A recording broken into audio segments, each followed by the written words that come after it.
So here we are working together, Heidrun and I, on this Ability One group.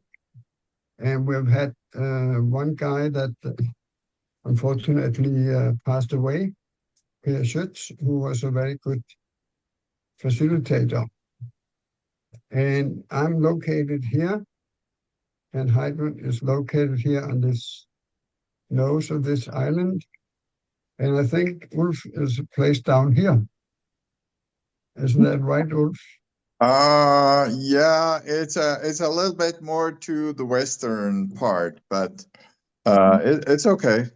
Yeah.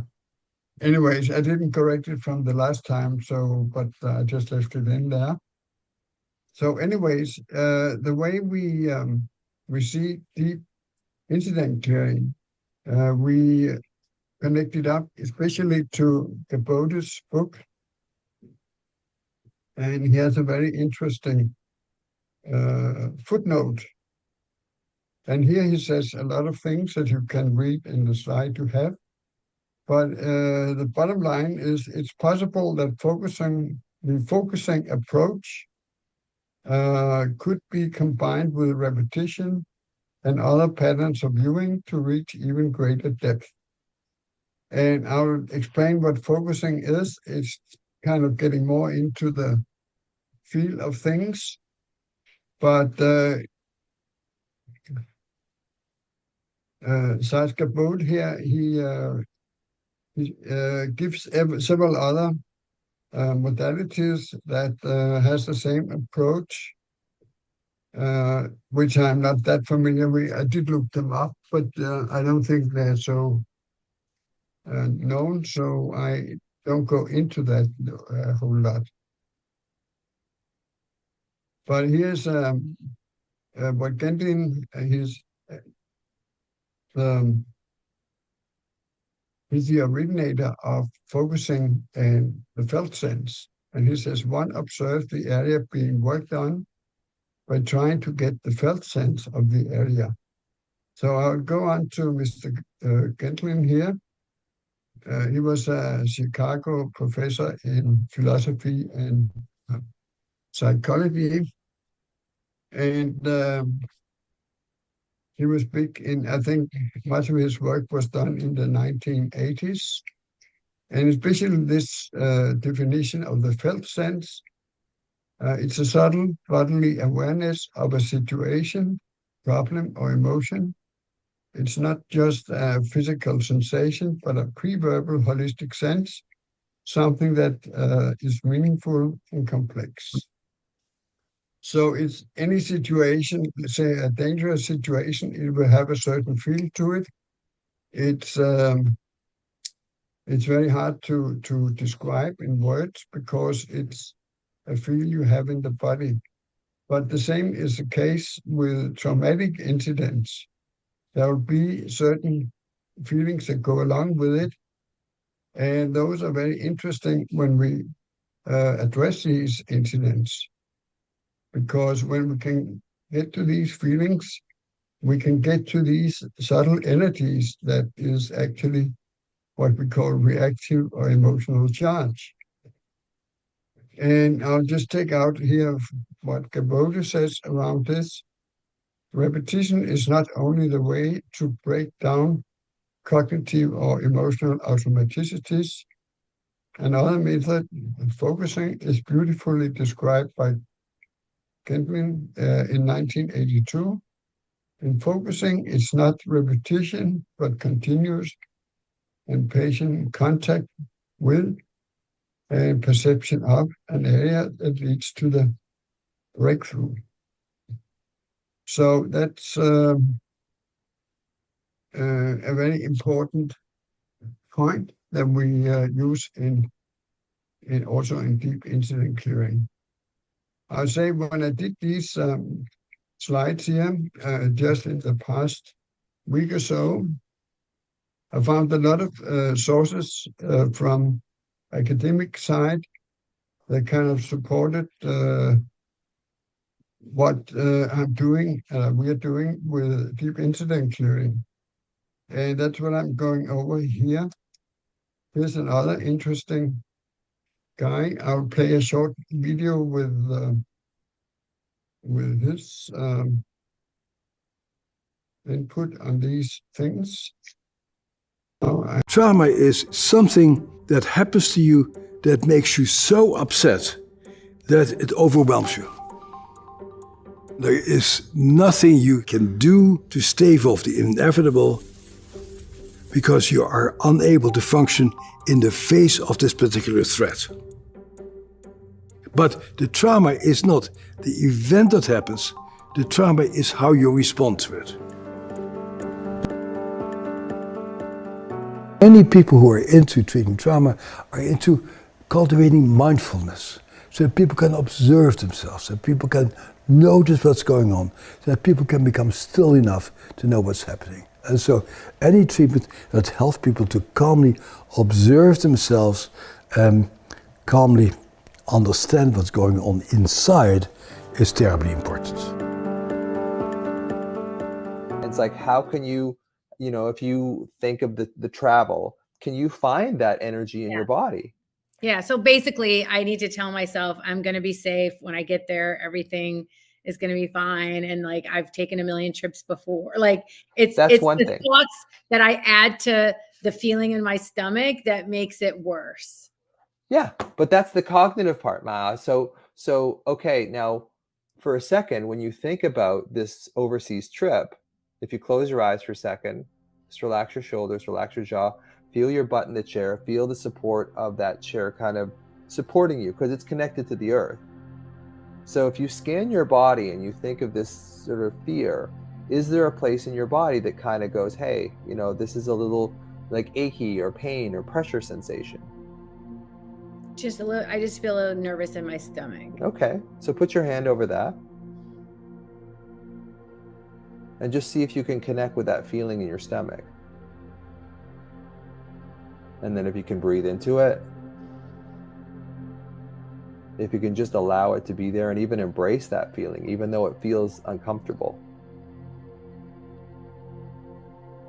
Now, if you do that in combination with reassuring yourselves cognitively, then what you do is you help the cognitive structures of your brain, the neocortex, the new part of our brain, and the feeling, because the subcortex, the place that holds a lot of our old anxiety, is below the level of cognition.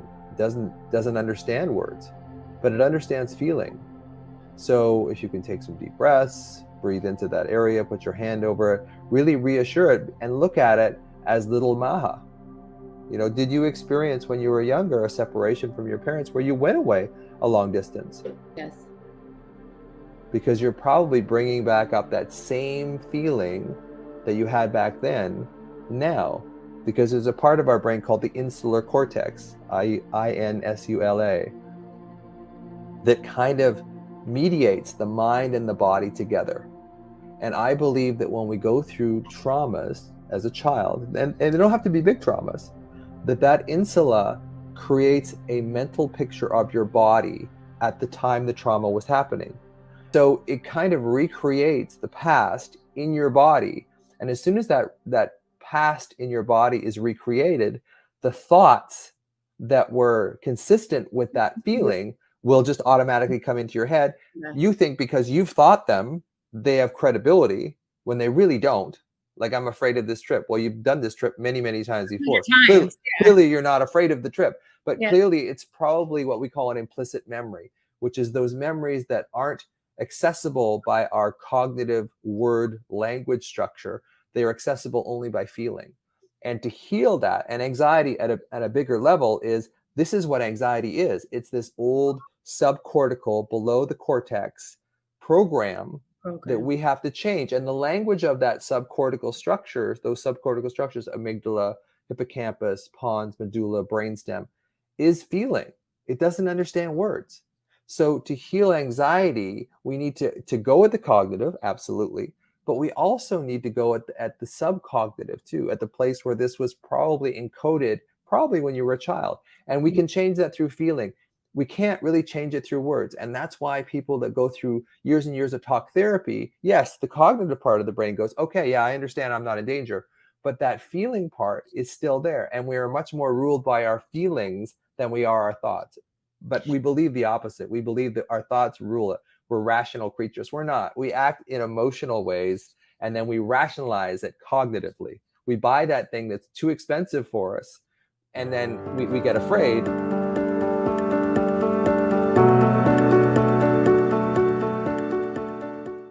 But it's the only thing that really healed me was really going to the spiritual. We're mind, body, spirit creatures.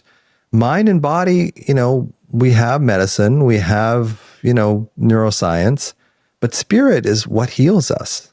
It's not coming. Science won't heal you. Science will give you coping strategies. So whenever I see evidence-based mental health help, I always think coping strategy. Like every time I see evidence-based mental health, I think coping strategy, because that's what it is. Science cannot figure out spirit.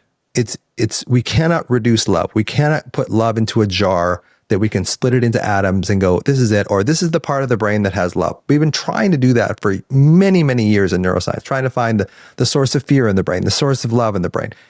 It just doesn't happen. We can't do it because it's not one thing. It's like light is a wave and a particle, right? It's not just one thing. So science is not going to heal us.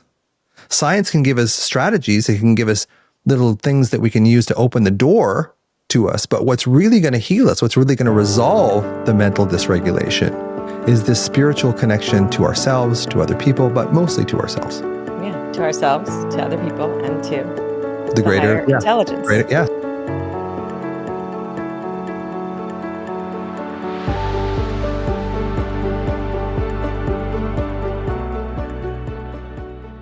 We're back to the slides here. So this is Bessel van der Kolk. He has written this famous book, The Body Keeps the Score, where he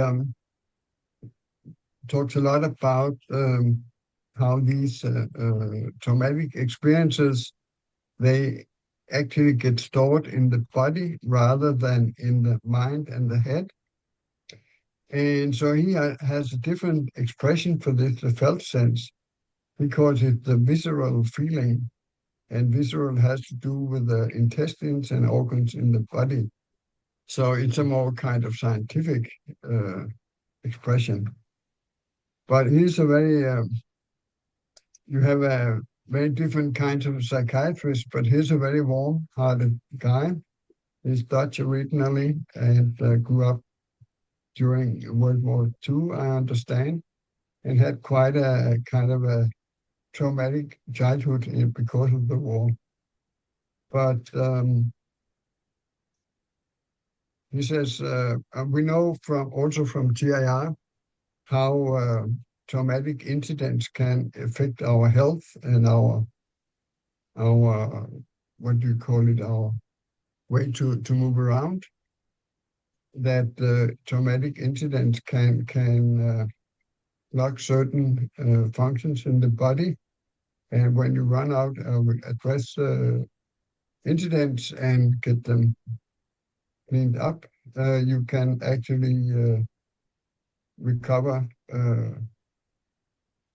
your health, and you can recover your agility and all kinds of things. So there's another guy that I found very interesting, and that's this Dr. Russell Kennedy. He's actually a medical doctor, but he also really studied up in neuroscience and in other more therapeutic things. But he has a therapy he calls, I don't know exactly what he calls the therapy, but his famous books is this Anxiety RX, where he explains how he addresses as what you call it, traumatic experiences, and he does it by the person feeling into the body, and so it says right. So let me just read this core message. Anxiety is not just a mental issue. It's a body-based alarm system triggered by unresolved emotional pain, often from childhood. Healing requires reconnecting with and soothing this alarm, not just managing thoughts.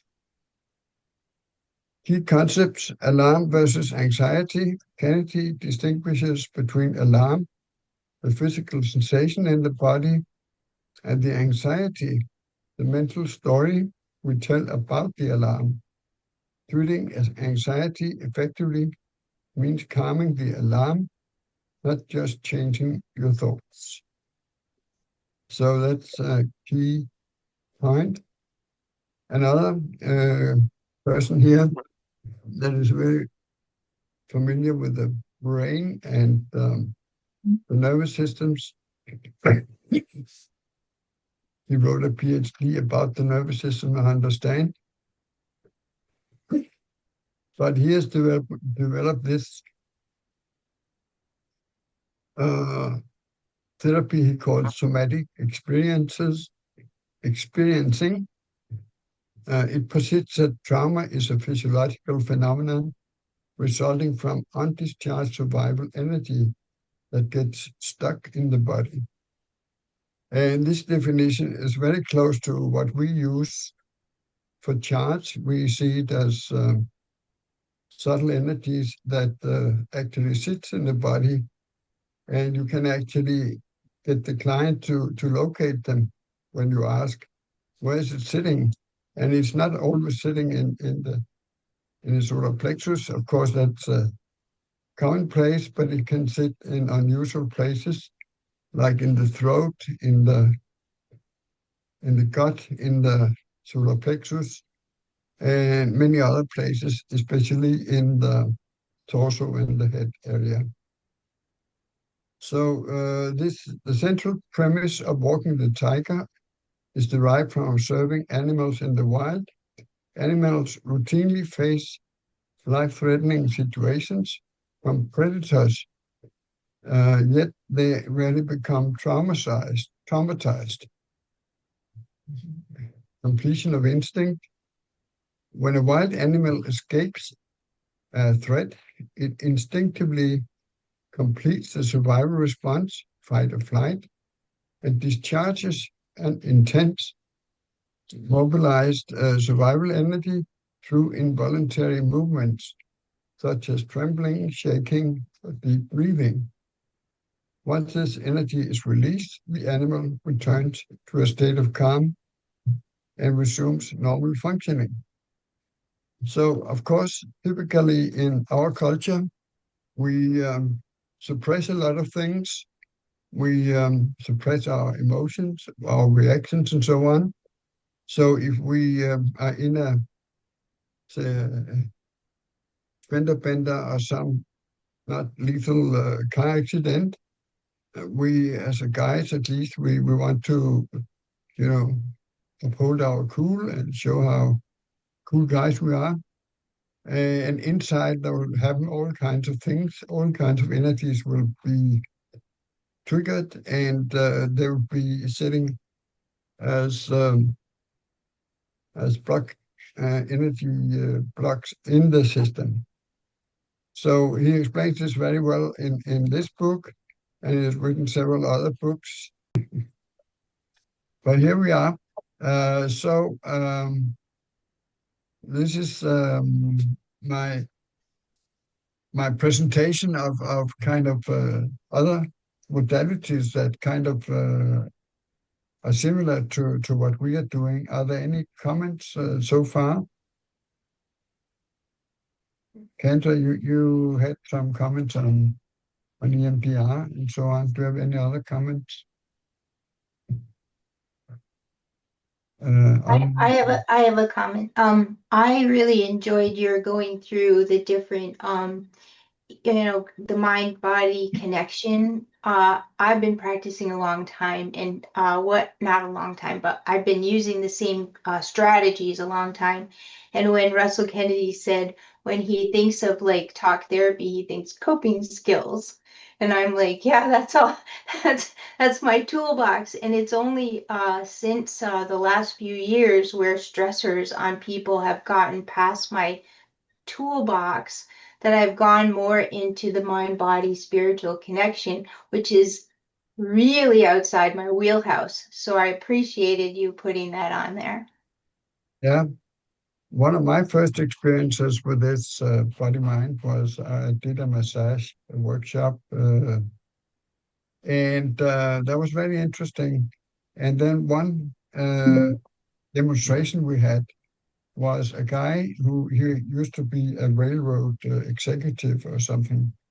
He was put on the table there, the massage table, and then a trained therapist would just kind of press around the rib cage, just very silently, very quietly, and not a word. And this went on maybe for 10, 15 minutes. And suddenly our guy there, he started to cry and cry and cry. And he was taken into another room and kept crying for half an hour, and they just couldn't stop it. And the story behind it was that he was a railroad executive. And each time there'd been a accident, these horrible accidents where a car gets run over or a person gets smashed into pieces by a train, he had to go out there and inspect it. And he was a boss, so he didn't show any emotions. He was just the tough guy, right? But then when he was put on the table there and they worked it all around there, it suddenly all came out like an explosion. And he's been sitting in there for all this time. And that was a very kind of graphic illustration of how it builds up in the body. But maybe you have had similar experiences as a therapist. And this isn't as a therapist. I took my daughter who has autism, but I didn't know when I was raising her that she had autism. They used to say high functioning and all that stuff, but in hindsight, she had all the signs, but I was a young mother and I didn't recognize. And so I did a lot of things wrong. And I took her as an adult. I took her to Bikram yoga, which is the hot yoga where you're in a very hot room and you're doing these pretty intense poses. And she got overwhelmed with emotions and started to sob. And then she was embarrassed. And, all the things that happen to autistic people happened in that room. But when I took her out, she just said she had all this like grief and anger and all these feelings came up. And so I started to notice that that was happening to people in the yoga room. And I thought that's so interesting, right? Because they're just moving their bodies in different ways. Yeah, exactly. Bessel van der Kolk is a very well-known kind of professor and researcher. He's mainly a researcher, but he also has a clinical practice. But he talks also about these things that yoga is very useful, just to because you're mindful of the interior, what's happening, going on in your body. And he did kind of this scientific type of study on it to see that people who practice yoga had a lot less occurrence of traumatic storage in the body. And this Peter Levine with somatic experiencing, he had a live session on YouTube here that I watched recently. I mean, I found a lot of new sources here to make the presentation here. But he was doing somatic experiencing with a client, it was a workshop, and she had all kinds of reactions that she had to move out, kind of feel and get them to move out of the body. And the backstory was that she was an educated lawyer, and she kind of lived a very sedentary life. And that's why every time she had these kind of a bit scary sensations and so on, she would just kind of make herself smaller, and it would kind of build up with the years. So it looked very dramatic. You never exactly found out what the trauma, the original traumas were, but there was so much stored in her body, you know.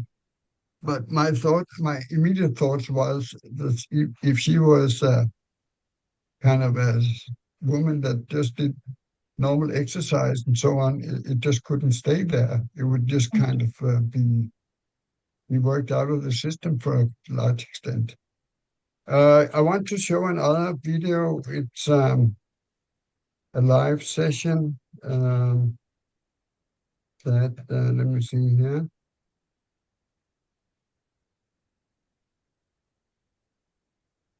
Yeah, that's actually with Heidrun, who's here today. We did some demo sessions, and this one is, I mean, it's not a life-threatening thing, but it was a light bicycle accident she had a couple of years ago.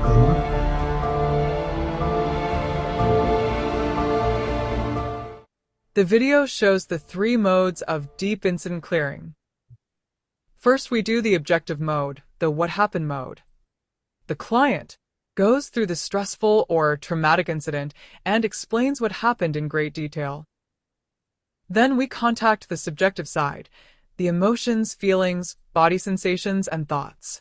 Here it is not about what happened. It is about how did you feel and react to that. We make sure to discharge all the subjective reactions and feelings the trauma contains. Part of what we are dealing with are subtle energies in and around the body. Here it is about where is the charge sitting on you right now. The subtle energies hold charge that we trigger and release in deep. When possible, the client contacts the mental energies directly with their inner eye and describes them. We use that as part of deep mode. And now, here is the live session. So it's this incident with a kindergarten group, and you were in Tostrup on bicycle, I understand, right? Yes. Very good.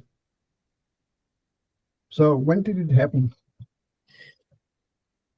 That was in like summertime, and it must have been 2021. We don't know the exact date. Right, summer 2001. 21, of course. 21, yeah. Yeah. And right, and where were you at the time? I was riding uphill on the bicycle. There were some kind of arcaden, I don't know the English word. And I could see in front of me a group of children that had a gap in between them. Yeah. And I had done some hard work, and I was really tired, eager to get home and sit down and rest. Yeah, don't tell the whole incident. Yeah. Okay, so I was in Tostrup on the way to the train station. Right, okay. And how long does the incident last? A few minutes. Few minutes, okay.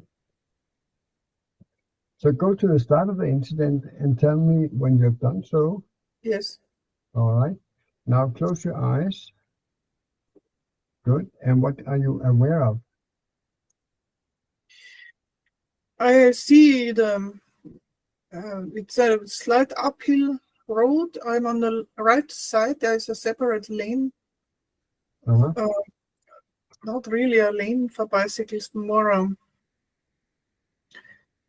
the building extends over a pavement with columns and arcs. I don't know the word for this. We call it arcaden in German. Arcades, yeah. Arcades. All right. So let's. I get the picture here. Yeah. So go through the incident to the end. You want me to talk? You're welcome to talk if it's natural, or you can do it in silence. Yes.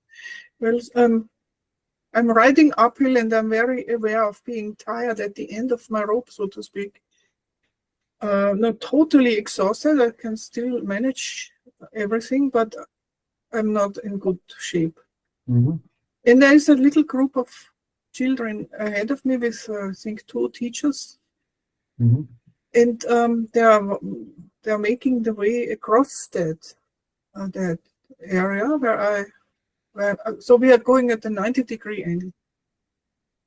And the group is separated into 2. And I see an opening between one and the other half. And I think I don't have to step down from the bicycle. I can drive through that gap. Mm. While I'm doing that, one of the kids runs into my bicycle. Mm-hmm. And before I approach them, I think, should I step down? And I think, no, I think it works. There's space enough. But I have not expected that kid to move and to move faster than it was moving. Mm. And so that kid runs into me, and of course, everybody is shocked, and I am shocked. And now I step down. And I get blamed for doing that. And then there's a discussion, should we call the police or not? And then they call the parent, the mother, I think. So I end up paying for that little kid's damaged jeans. I had a tiny little hole, but I had to pay for the whole new jean. And then I went home and I didn't call the police. But I was very rattled by that. Mm. All right. Thank you very much. Yeah. So go to the start of the incident and tell me when you're there. Yes. Good. Go through the incident to the end. Yes, I'm getting closer to the group of kids, and there is a clear pathway through between the 2 groups. And I'm discussing with myself silently, should I step down or not? And I think, no, it could work. And actually, as that kid steps toward my bike, I do step down already. And in that motion, there is, I think I have touched some more kids than this one. But this one was then, I don't know exactly how the jeans got damaged, but I think in the end, it ends up damaged at the knee or so. Mm-hmm. And it's a very, the teacher woman is very upset why didn't you stop? And so I first of all, I bend down to the child and say, are you okay? Of course, it doesn't speak English, so I couldn't answer. But when I ask more than once, are you okay? Are you okay? And it looks so frightened at me. But it is not harmed. It's just scared. Yeah. And then the teacher calls the parent and discusses the whole thing, and we agree that I'll pay that right there with mobile pay. Mm. And then I move on to the train. Thank you. All right. So that's the regular incident running. Yeah. And now we'll go on to the deep mode. We have finished the what happened mode where we sorted out details of the event. Now we go into deep mode, where we examine the subjective side of the incident. The subjective side consists of the emotions, feelings, body sensations, and thoughts that the incident triggered in mind, heart, and body. It's slightly different from what we have done in the past, but just follow the instructions and prompts as we call them. Okay. So go to the start of the incident and tell me when you are there. Yeah. Good. Review the incident and look for an intense moment of emotion, reaction, or charge.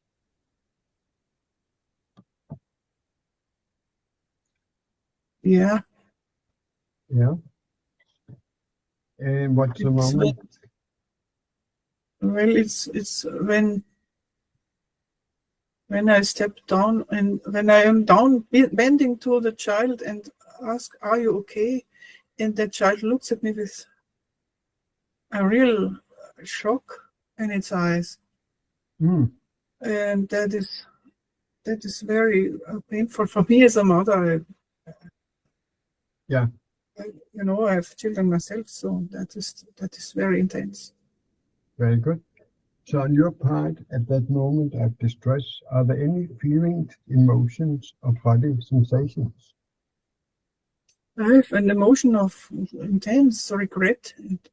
And, I think I even say I'm sorry. I'm not sure about that. I feel that I would say I'm sorry, but most of all, I try to get the kid to say if it's okay. I think it was how to say at that little age. Indeed. Yeah. Right. So let's take a look at this. I'm sorry, the regret. Can you contact this feeling of regret as you sit now? Yeah. Good. So get that feeling of regret. Yeah. Very good. And again, get that feeling of regret. Yes. Okay. Get the regret.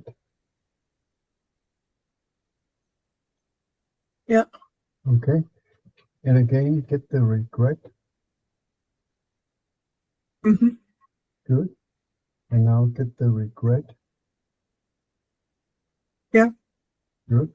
And as an energy, is it sitting somewhere in or around your body? And I can feel it here. Yeah, on your just below the throat. Yeah. Right. So just put your hand there where you just showed it. Yeah. And very good. And get the regret. Good. And again, get the regret. Yeah. All right. Anything happening? Pictures coming up? No, I just start yawning that it's for me typical when charge is going away. Yeah, that's very good. Just to the audience, sometimes it will call up other incidents and we'll just keep running this particular feeling, regret in this case, but it may run up other situations where you almost harmed a child or harmed a child by accident and so on. But whatever comes up, and we just keep going on the regret thing. Yeah. Right. So see if you can get this feeling of regret.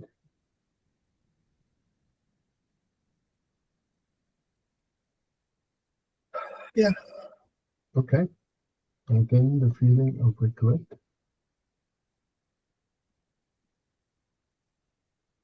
Yes. Good. There's words coming. I didn't want that. And there's I'm sorry.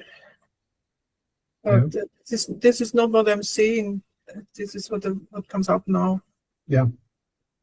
All right. But okay. So I didn't want that. I'm sorry. That's the thoughts that are coming up. Yeah. All right. So get the regret.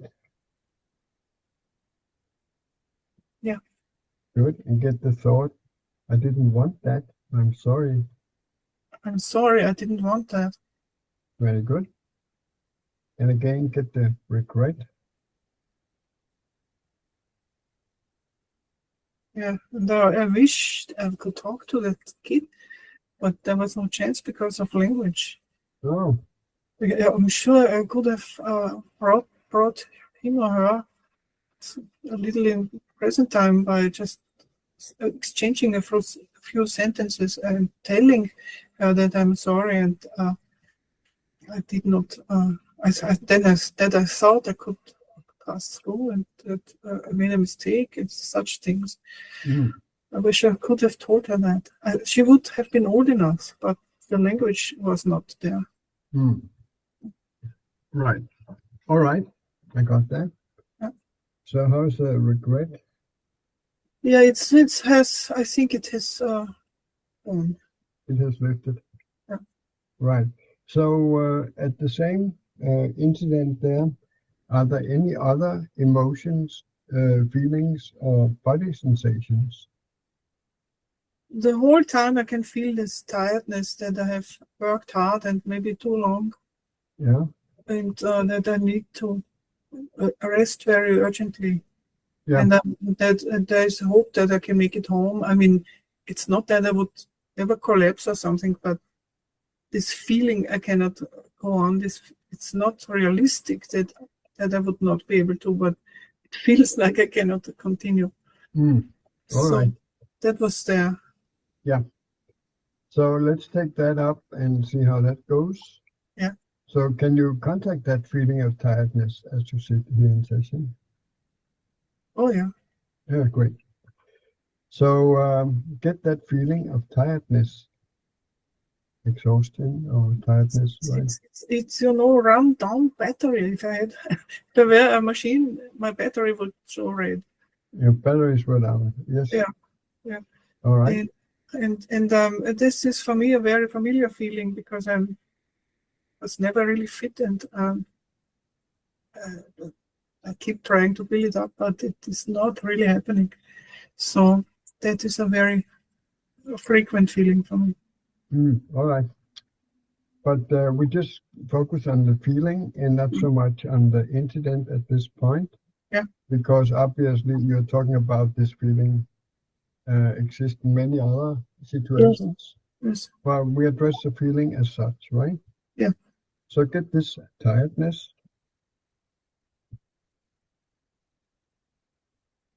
Mm-hmm. Very good. Get this tiredness.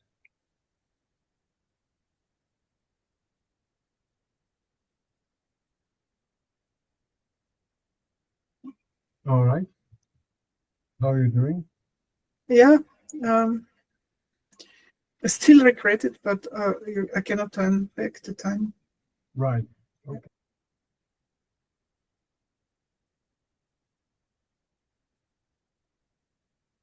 So first of all, can you assume the viewpoint of the child, the injured child? That is not easy. No? I could get it's probably her feelings as they were flowing to me, but very clearly. But taking that point of view is not easy. Can you get her feelings flowing to you? Yeah, that was very strong. Right. So we can take that instead. That'll be fine. So is there a strong feeling flowing to you from the girl? Yeah, this is fear. Scared and confused. Why and what is going on? Why? She was feeling safe in her group, and then suddenly this completely unexpected, she must have felt an attack. Of course, I wasn't attacking her, but that was how it felt to her. Yeah. So we'll take them as a little list here, which is a new way that I'm doing it. Okay. So first, see if you can get the girl's fear. Yeah. Good. And again, get the girl's fear. She was looking straight into my eyes, and it was just flowing to me. Mm-hmm. Yeah. Right. And again, the girl's fear. Mm-hmm. Right. So then you said she was scared. It may be the same, but can you get it? She being scared. Well, it's a kind of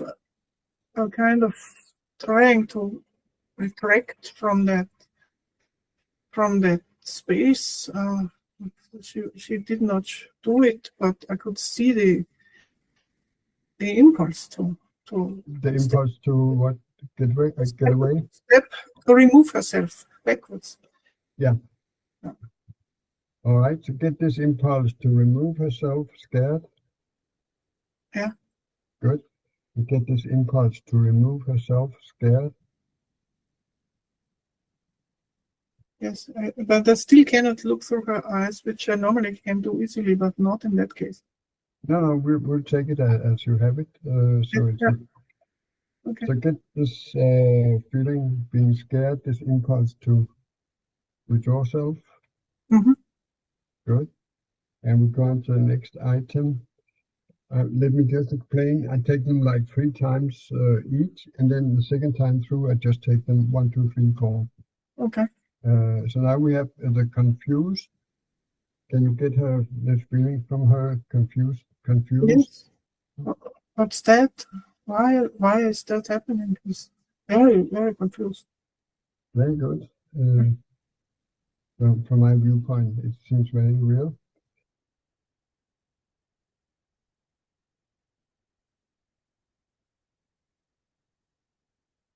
The confused feeling.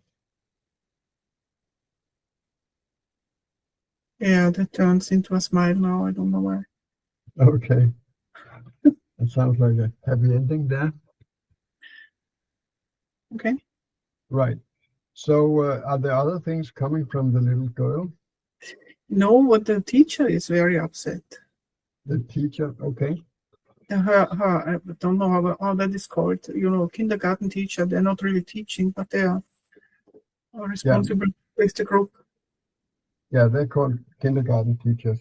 It's the same thing. That's the simplicity of it. So see if you can, it's a woman, I take it from your... She's super angry at me, and she's not insulting. Danish people don't do that, but she's accusing me of why did you not step down, why did you not stop, and all that. Right.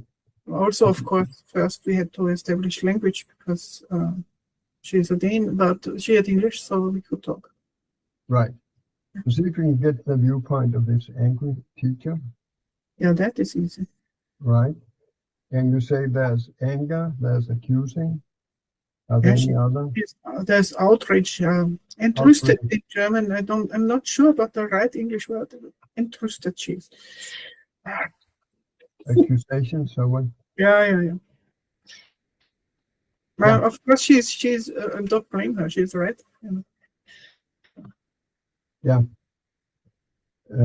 Enraged is the one. Yeah. When she feels she's very kind of entitled to be angry. Yeah, that's a good way to say. All right. So see if you can get her take the viewpoint of the teacher. Yeah. Good, and get her anger. Yeah. Good, and get her anger.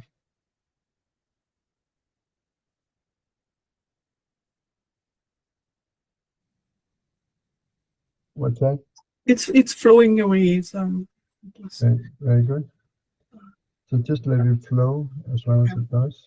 I mean, nobody was really hurt. Thank God. It was just a scary moment. Yeah. So this accusing is that still there, or? I think it's discharged. Of course, I can record it. Yeah. But it doesn't seem to have any charge. It's okay now. This was an example of deep incident clearing. First, we went through the stressful incident twice. The client re-experienced what happened in some detail. She contacted the incident and its story as well as its energies. This is traditional incident clearing, but there is more. We went on and contacted the subjective side, the emotions, feelings, body sensations, and thoughts. Here it was not about what happened, but about how did you react to that? We used our special technique, repeat and tell, to get to the energies, activate them, and discharge them. At some point, the whole thing lifted. It was fully discharged, and the client looked up. In a liberated fashion. That was the end point for that action. But there is another side to deep mode. There are subtle energies in and around the body that get reactivated along the subjective content. Most clients can contact these with their inner eye, and locating them, looking at them, and describing them intuitively speeds up the healing. We use that as part of deep mode. So, yeah, it showed many interesting points that we use in deep. including that of it didn't go to full viewpoint, but often you can ask the person to see the incident through the perpetrator's eyes, for instance, or the onlooker, the spectator's eyes. And it's amazing how detailed a record you can get this way. I found some research that I sent you a big file that we don't go over here. But in that, there's one lady that has a book called How Emotions Are Made. And she has some theory how you can record another person's feelings and so on.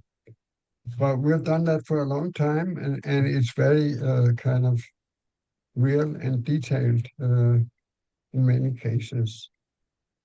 Another thing we have done with good success is to, when all is kind of cool and calm, you can take a helicopter viewpoint, a God's viewpoint, all depending on your affiliations, and kind of look at the whole incident from an outside kind of detached viewpoint, and just see the two idiots, if I may say so, getting getting into a fight down there, right? And that's some clients really appreciate that. So that's another aspect. Any questions to the video?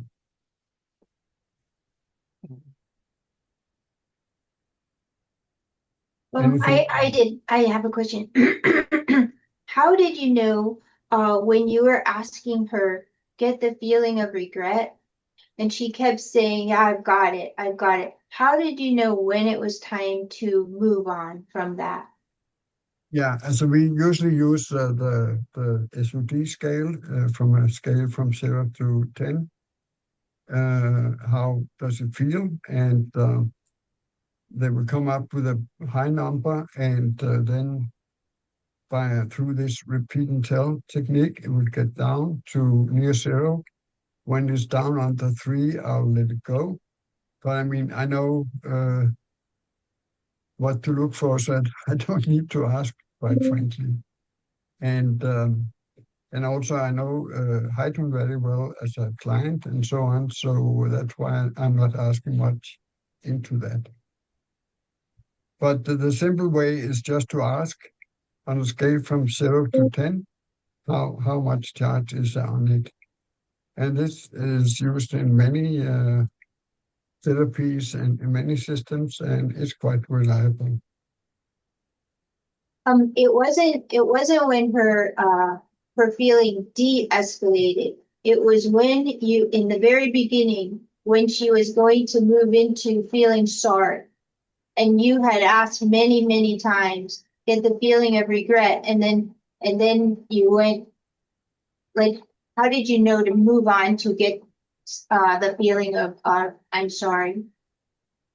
Yeah, it wasn't the formal way, but it was just kind of my intuition, you could say, because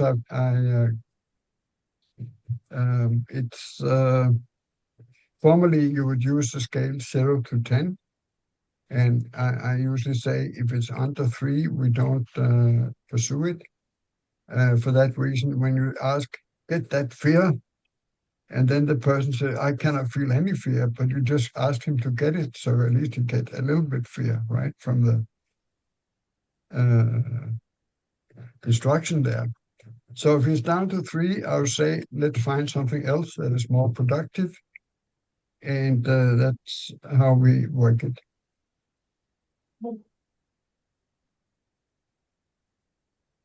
But also in the video, it says we go through twice in the objective mode, in what happened mode.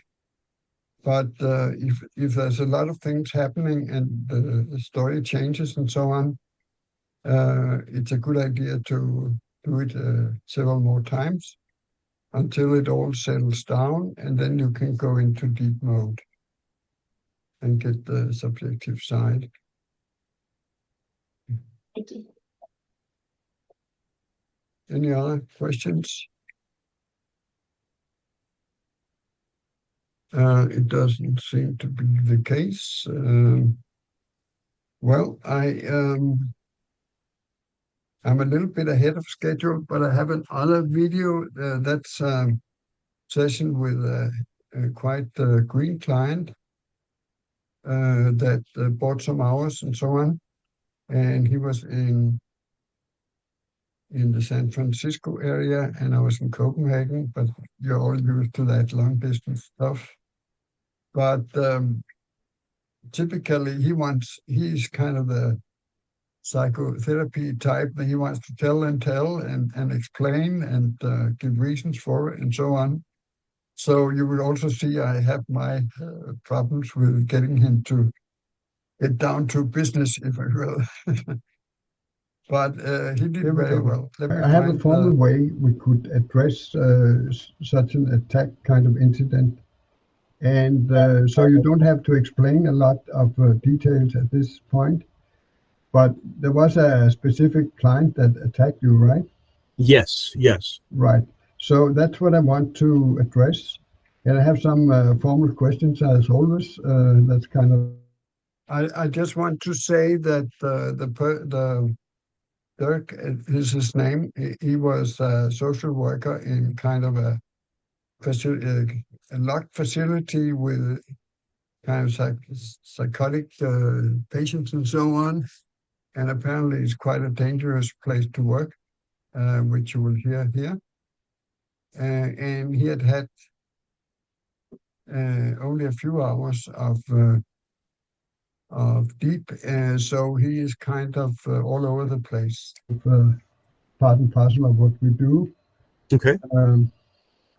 So what would you call that incident, the headline type of thing? What would I call it? It was an assault.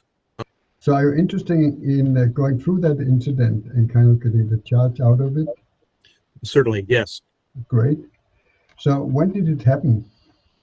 The incident was on February 22nd, 2023. Oh, yeah. Great. And where were you at the time? I was actually in my office. I was in my office and at this facility. Mm-hmm. Okay. And how long does the incident last? I don't think it was longer than a minute. I really don't. But that's just what seems likely to. I have no memory of it. Right. But there were you called in some coworkers or. A coworker had seen the interaction, seen that it was becoming threatening, and she stayed around. And if she hadn't, I'd probably be dead. But she stayed around and she called the others when it started to get really bad. Right. And, okay. So how long did the whole ordeal last? Well, the entire thing, I basically was eating through a straw for about 3 weeks. Yeah. And I thought my face would never be symmetrical again, but it healed fine. Wow. Yes, that's quite serious. All right. So now I'll ask you to go to I'll just explain something here. I'll ask you to go to the beginning of the incident and just see the starting picture like you do in the movie, so to speak. That'll explain the whole thing, just a still picture. And then I'll ask you to go through the incident like it was happening right now and explain it in as much detail as is available to you. And we'll do that a couple of times. And after that, we will go into the deep mode where we get more into emotions, feelings, sensations.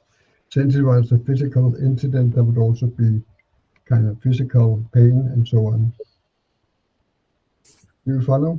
Yes. Great. Go to the beginning of the incident and tell me when you're there. Yes. All right. So close your eyes and just a starting picture. What do you see?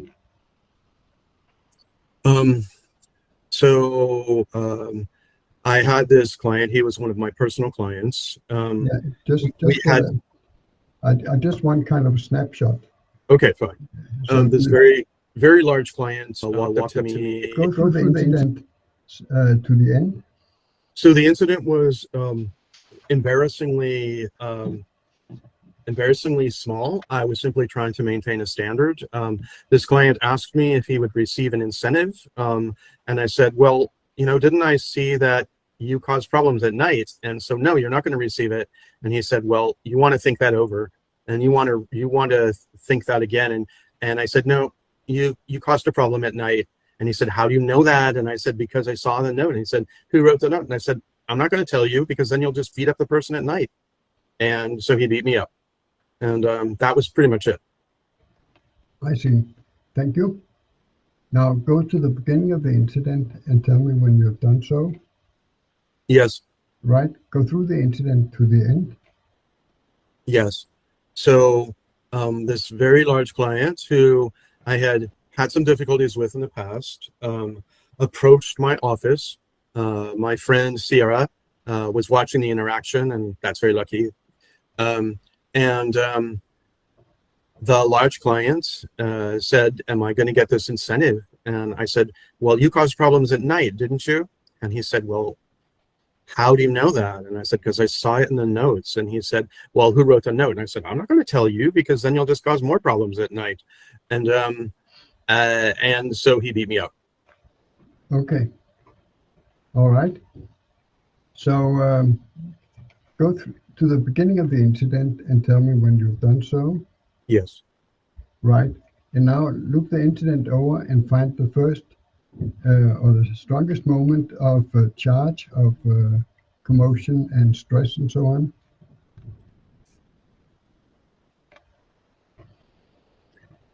I started really noticing a charge when he asked me to essentially report on somebody at night.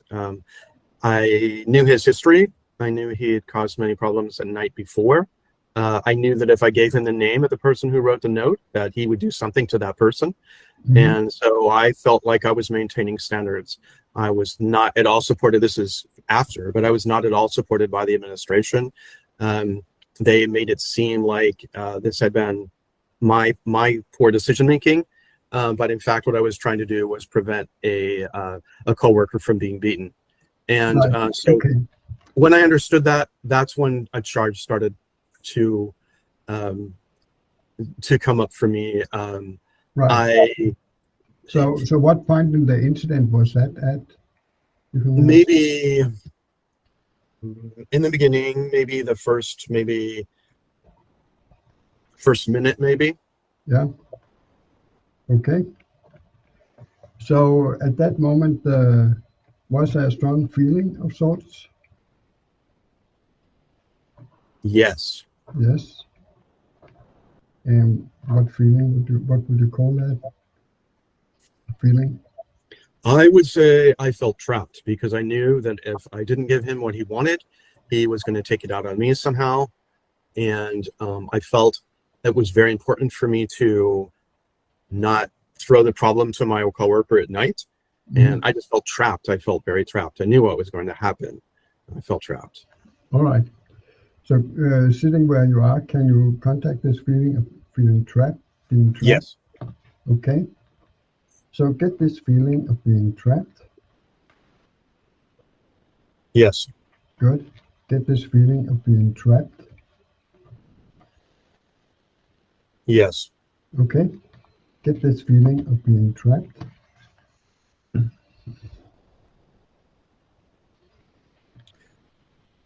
It's interesting. I feel it very strongly, but it seems very intellectualized. I don't feel it in the rest of my body yet. I feel it around here. All right. So see if there's a certain sentence going with it. And get this feeling of being trapped. All right. It can be as simple as I'm trapped, but sometimes words come up. You don't have to dig for them. They will come up by themselves if they're there. So get this feeling of being trapped. No, how stupid do you think I am? I know what you're planning. Uh-huh. Yeah. Good. So say this sentence, how stupid do you think I am? How stupid do you think I am? Good. And what's the feeling in that?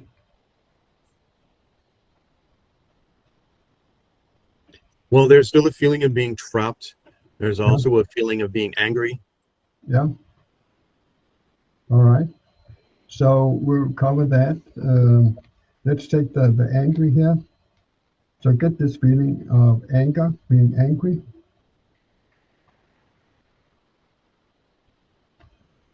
Yes. Good. And get the anger. Yes. Good. And get the anger. Yes. All right. And say the sentence, how stupid do you think I am? How stupid do you think I am? Good. And say it once more. How stupid do you think I am? Okay. And a third time. How stupid do you think I am? All right. And then this feeling being trapped. Yes. Good. And get this feeling being trapped. I think it resolved a little. Yeah. Yeah. Good. And again, the feeling of being trapped.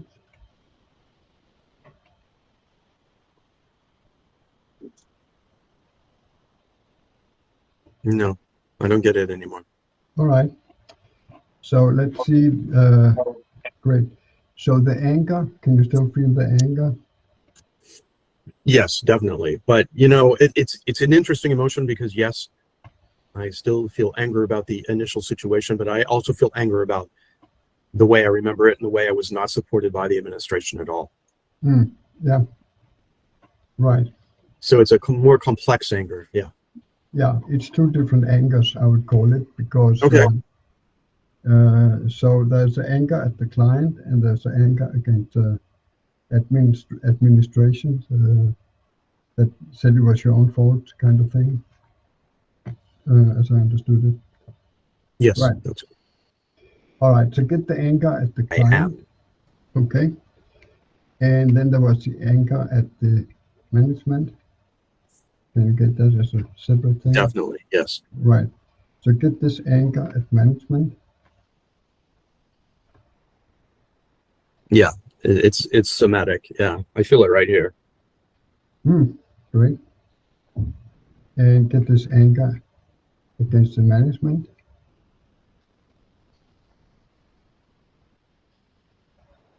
It's resolving a little.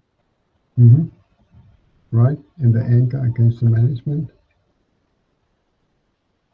Not there right now. No. All right. So let's return to the actual confrontation with the client there. So in this situation, is an impulse, for instance, to fight him, to fight back, or something like that? Yes. There was, of course. He was much bigger than me, had physically targeted me before. We'd had some confrontations. I knew that he had absolutely no impulse control. And in fact, it seemed from the accounts of others that he was trying to kill me. And when they pulled him off me, yeah, I can think of that situation. I also realize he's very vulnerable. He had basically didn't have what human beings are normally have, which is a sense that enough is enough, that you can't kill everybody you want to. And no, he didn't have that at all. And all right.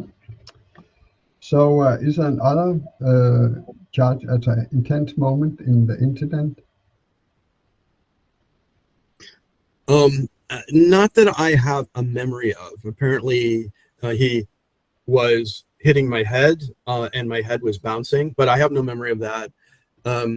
Not at all.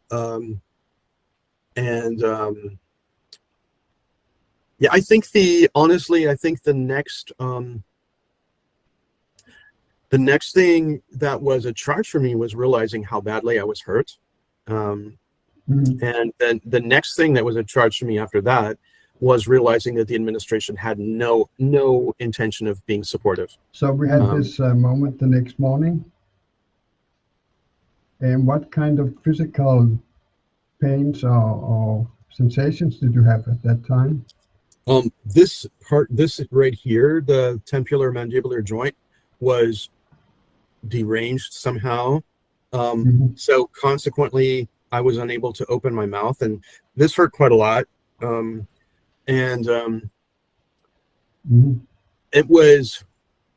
was pretty much where the pain was. It was just here, but that was bad enough. And indeed.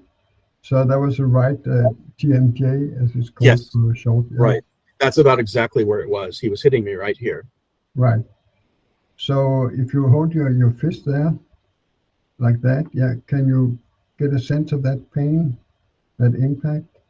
Yes. Great. So get the impact on the right jaw. Yes. Good. And get the impact on the right jaw. Yes. Good. And again, get the impact on the right jaw. Yeah, it's pretty strong. Good. I mean, okay. And get the impact on the right jaw.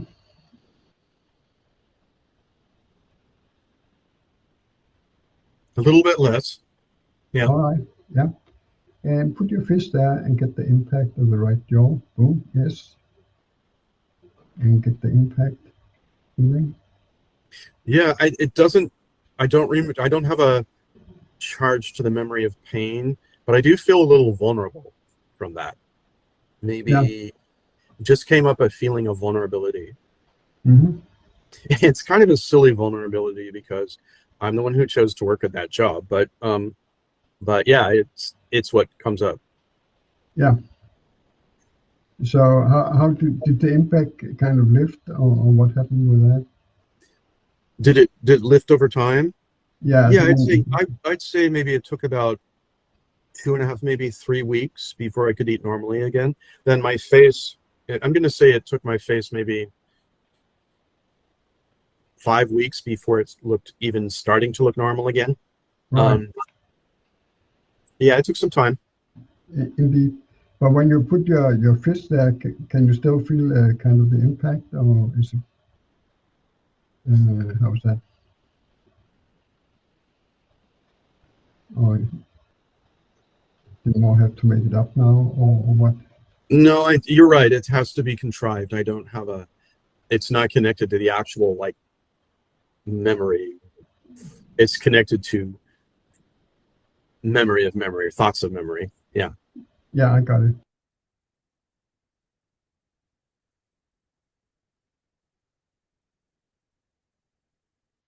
Yes.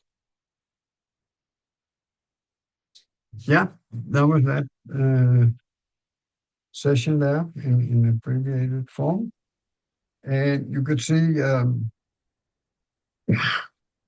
maybe I hadn't educated the client well enough, because he was off the handle explaining and giving reasons and all that. And that doesn't really belong in our approach. We want to get down to business, and that is that he can actually feel as a recall, or feel it right now, the impact in a written form, obviously. But that's where the energy is sitting, and that's sitting in the body rather than in what we normally understand by memory. It's as Peter Levine calls it, it's a body memory, and that's a good easy term to understand, and we use it as well. Any comments, impressions? About a comment, it seems like it's a good way of breaking through the sort of excessive psychologizing of some clients, where they want to tell you all about it and what it all means and everything else. Yeah, and there were, you didn't see what I cut out in the beginning, but it was like reams of explanations. And of course, as a therapist, you listen politely to it all, at least most of it, and try to get in there. So it's a good idea to educate him beforehand better than maybe I did. But it illustrates a point as it is now. And yes, you're exactly right, Roland.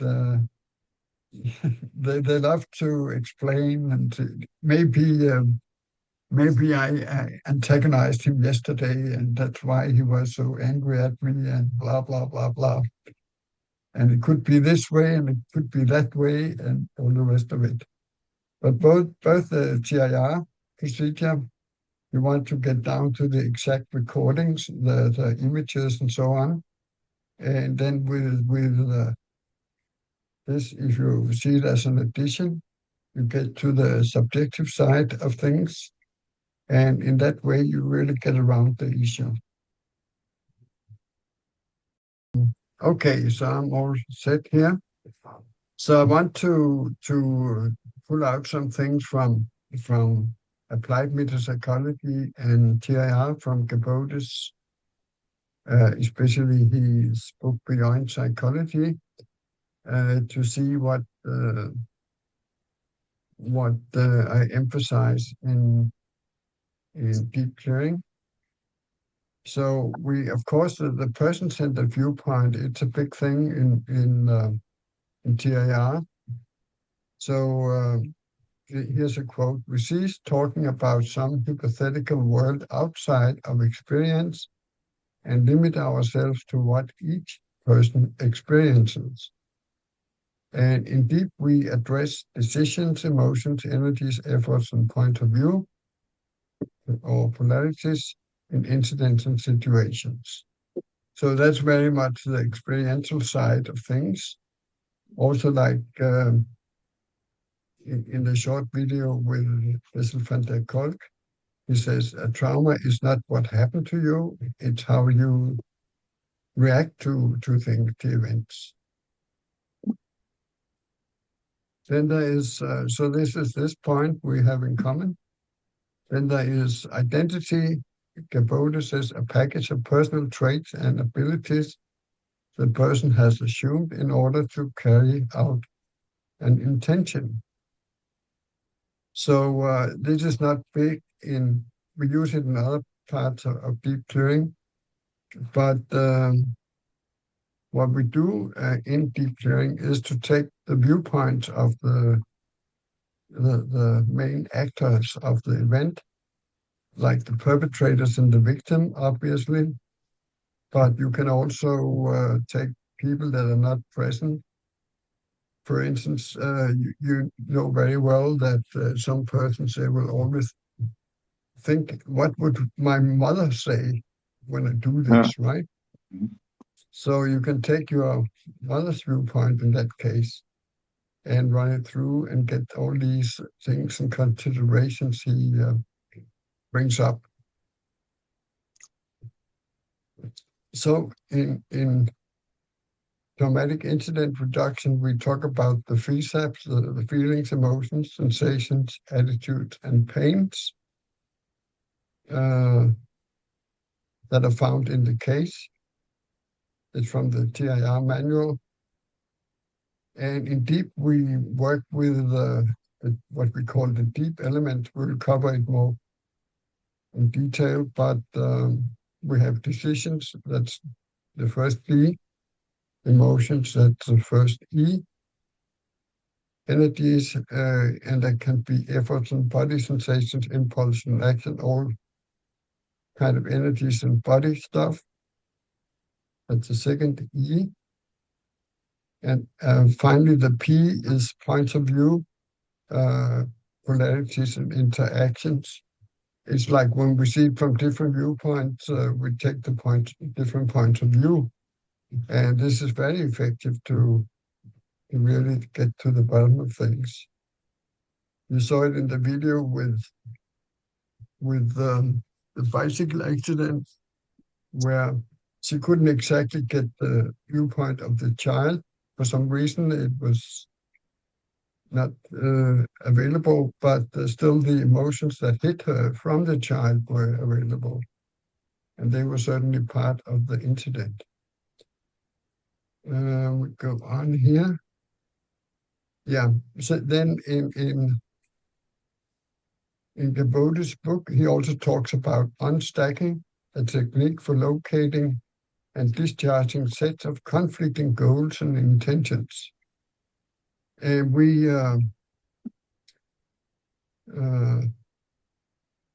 so the idea of stacks go back to another modality where it's called DPMs. We have developed deep polarity clearing, where we take care of all the deep elements in these dichotomies. So you can see it's an expanded form of taking viewpoints, and also finding goals is important, but it's not really what we are covering today in any further detail. So the deep techniques with finding the underlying feelings, emotions, and deep elements, as we call it, we can use this technique in many other contexts. And just recalling incidents, you can say, can you recall a time you were swimming? And then at the same time, can you recall maybe the weightlessness or your motion in the water? You can ask for these different elements, the subjective elements. And of course, as we cover today, traumatic incidents, then in the greater realm, what? In the greater realm of applied metapsychology, we have what we call the ability levels. And here we can also, instead of just talking about things and getting great realizations and so on, that works very well, but you can add this step of finding the subjective deep elements, the decisions, emotions, energies, and points of view. So we have used that extensively with great results, where you can say we use the techniques as they exist. You can really get fantastic wins and get blown out and so on. But the deep approach, it adds more stability to the situation. And these are its different levels on the ability levels. I'm not going to go through that in great detail, except we use the standard technique, then pick up the item triggered. As I mean, we pick up I'll show some examples on later slides, right? And we can also use deep in context with unblocking. That's probably the technique I use the most, where you have the client talk freely about, you have these open-ended questions, and on black cat, has anything been suppressed? And the person starts talking, and in the talking, the person will reveal this terror for black cats or whatever. And then you can take these items up as deep items and simply discharge them with the technique, the very simple technique, but very effective, that we call repeat and tell, that we will go over in detail as part of the material tomorrow, where we learn the exact procedures, right? And there are other things, I won't go into that in great detail. Here we can see there was a guy who asked me, well, how would you explain deep hearing? So I found this great drawing of fracking. It's called, where you extract the oil from the deep. So instead of surface charge, we can find surface charge stored in the head. You know, my client there, Dirk, he talked forever about this, that, and the other thing until I kind of reined him in and got him to look at the deep items. And then, so he was up here, but with the deep items, we get down here and find the reactive charge stored in the body. So the basic idea in deep clearing is that we consider reactive charge to be subtle energies that are stored in the body and mind.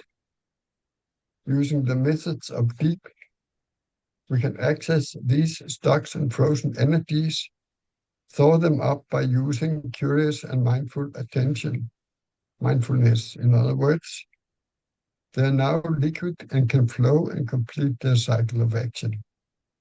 So that's a succinct statement of what we do. We'll go on here. Yes, so what does deep actually stand for? And I covered it a bit before, but it stands for decisions, emotions, energies, efforts, or personalities, polarities, point of view. And it's very much this old model with we have head, that's decisions, heart, that's emotions, hands, that's energies, efforts, and the polarities, personalities doesn't show up in this old symbol. So the deep elements are the ever-shifting life energies that play out in our spirit, mind, heart, and body. To get stuck energies to flow freely again is the main goal of deep. So it's like Peter Levine said, that he says the charge is this frozen survival energies that he releases. And that's a good expression for what we do as well. So to go,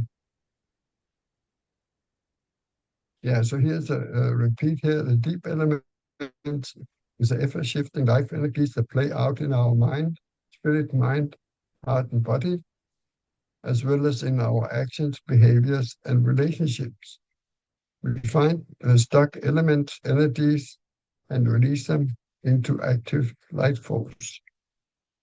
So all these situations, either we couldn't confront it as it was too overwhelming, an accident or a trauma, a loss, and so on, or we simply, it was inappropriate to express one's strong emotions. Say this, I gave this example with the railroad executive who inspected these accident scenes. He had to be kind of all business and just write a factual report. But you could see when he was worked over his rib cage there, that there was all this stored up energy. Anyway, so we have the spirit of consciousness, which is which we are working with. You could say that the real person, and then their thoughts, emotions, actions, body, instincts, and a balance between these. And this model we take here is from George Gurdjieff's model. He called the four aces. And we have added the spirit because that's the agent that maintains the balance between all these things. So when we say deep elements, we talk about decisions, beliefs, thoughts, judgments, ideas, consideration, conclusion, dictates. All these head things, they're important to get when they're there because they tend to be the collapse of the wave, if you will. As I mean, they kind of stick the thing and make it more real and solid. So I had a client here recently, and he was lame in the one side, and we worked all kinds of body processes, and it helped quite a lot.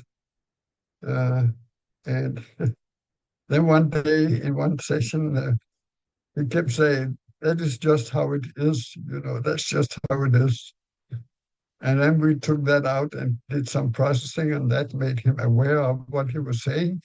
And suddenly he got more, his arm got better, because he was saying all the time, "I'm lame in the right arm, and that's just how it is. That's just how it is," right? So that was a decision that was kind of holding the whole thing in check. So the heart area is, of course, emotions, sensations, and feelings, including this felt sense that Eugene Gentlin formulated so well, and that also is of interest to Gavodi. The hand in the old symbol here, it's of course effort, or the actions and so on. And we have this body memory of actions that is well known, and it's part of learning things physically just by doing, but it's also part of traumatic incidents, and you can actually bring them up and discharge them, because there's this, it can be fight and flight, that's the obvious ones, but it can also be, more subtle things. Then energy in general, that's more like the felt sense. It can be just about anything. Physical experience, you can ask the client to kind of show the accident by going through it physically. Body language is interesting, because you can have the person imitate the body language, including postures and facial expressions, and that will help loosen up these stuck energies. Then body memories, we talked about that. Pains, it was like the guy he still had a feeling of impact on his GMJ joint, and that could lift. Of course, body sensation and the kinesthesia, that's the one with motions and so on, you remember. So we can, of course, also address perceptions. Smell is very interesting. It can be very strong in incidents, you recall, taste, etc. But of course, there are all kinds of other perceptions, like visual and sound and so on. Here we go. So here's an illustration of, you could say, deep items in a certain client, for instance, right? So that could be burning an arm, uneasy feeling in stomach, fear outside the chest, and they have a location with sensitive clients, at least. Not all clients can locate them, but some clients have an amazing ability to do that. And then we can ask into what's the color, what's the size, what's the shape, and all kinds of things. And it all helps to locate and separate the energy out from the higher self and just discharge it. So fear outside chest, anger near throat, as shown there. Impulse, I'm doomed. That's, of course, an idea, so that's not really, it could be one of these. And then you can have body language like a collapse of the body simply. You could have an impulse to explode. You could have the thought, I'm no good. You can have a fear of boss that could sit near the neck. Pressure on the chest, I'm lost. And you can have an awful smell, which kind of impacts the nose. And then you can have an impulse to scream sitting in the throat. And these are very interesting when you get to work with sensitive clients that can pick it up.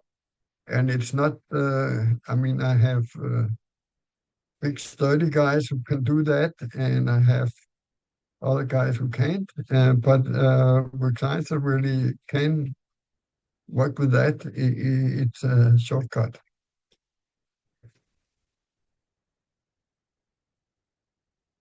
So sometimes we can find these elements and they have shapes, colors, location, substance, vibration, etc., etc.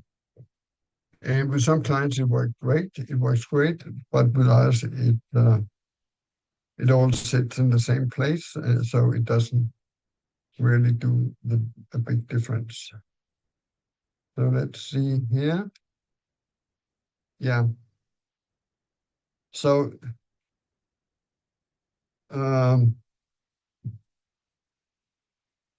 yeah, there are some systems where they think it's all earlier, until you get to earlier universe, quadrillions of years ago. And that's really not where it is. It's all sitting in the body here now. So are all case problems resolved mentally or by going early enough? No. We need to find the masses and energies lodged in mind and body. And that means it's right now. So this guy, he can have a lot of pictures, but if he doesn't address the body side of it, it's not going to be handled fully. So yeah, this. Let me just see how we do time-wise. Are there any questions so far? It doesn't seem to be the case. Right. So there are different layers of thought, you could say. There's, of course, language and thought, which we use in education. And it's also used in applied metapsychology ability levels. Right. Any questions or anything? Okay. So these are just examples. I forgot that yesterday's news and so on. Then there's a layer with mental pictures, which is very important because it connects very well downwards to emotions and so on. So we can address the mental pictures. And mental pictures in general, art, recalls, traumatic incident reduction, and keep. We all use this. And it's certainly a level that needs to be addressed. Then we have the feelings, emotions, and we get to those in recalls, traumatic incident reduction, and in deep, and it's just showing different emotions. Then this layer, action, efforts, impulses, then we have the kinesthesia, and we can recall actions and movements and so on. And that some clients like this a lot. Of course, there are clients who are mainly kind of oriented on thought, and there are clients who are mainly visual, mental pictures and so on. Then there are clients who are mainly experiencing things through emotions and feelings. But there are certainly also clients that are experience most of the environment and reality through actions and impulses and so on. Just think of you could say a profession like engineers that would be down here. It's all practical. A therapist like we are, would maybe mainly in the feeling thing. Then you have an artist would mainly be in the pictures things. And authors and so on would mainly be in the language thought spectrum. But below all these things are these subtle vital energies that we contact in and on the body. So we call them subtle vital energies. Of course, there are many healing modalities that deal directly with those, like the Reiki and what is known as healing, but we also deal with them deep. And as I found out in my research, there are actually guys like Peter Levine and Dr. Russell Kennedy and Bess van der Kolk that all deal with this in some extent. So here's another way of looking at the energy systems. We have, of course, visual language. This is compared to computer code.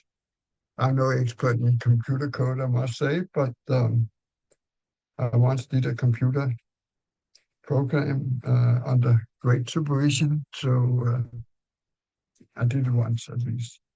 Anyways, we have visual.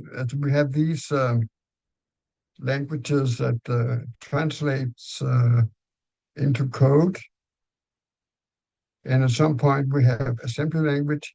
But at the very bottom we have this machine code that directly deals with the hardware, right? In the machine code, it's just the zeros and ones, and these funny energies you can locate in the body. I see them as kind of a machine code because they don't make much sense to layman, but apparently the body understands them just fine. And the body would be the hardware. This is not super interesting. Here again, we talk about the subtle energies that can sit inside the body. So these psychedelic art pictures illustrate them quite well.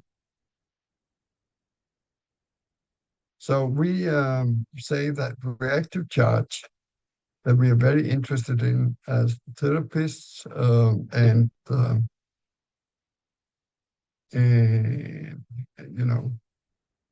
body workers and so on.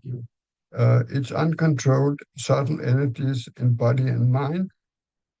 It's electric in nature and can be discharge of energy. Reactive charge is rooted in the subtle vital energies. These phenomena are magical or quantum as they come and go mysteriously. Deep allows the client to permanently handle the charge and phenomena. With enough practice, the client becomes really good at it. The client finally masters mental matter, energy, space, and time. So this magical nature of it is, of course, when you think certain thoughts, you can get these energies triggered. So where do they come from? When you lose attention on whatever triggered it, they may just disappear again. So this is for some crackpot very smart researcher to explain. I cannot explain it in detail.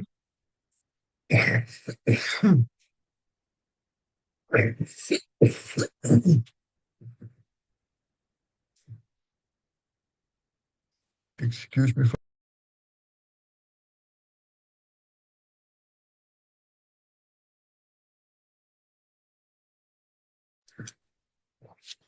yes. So this is an illustration of our basic technique, repeat and tell. we want to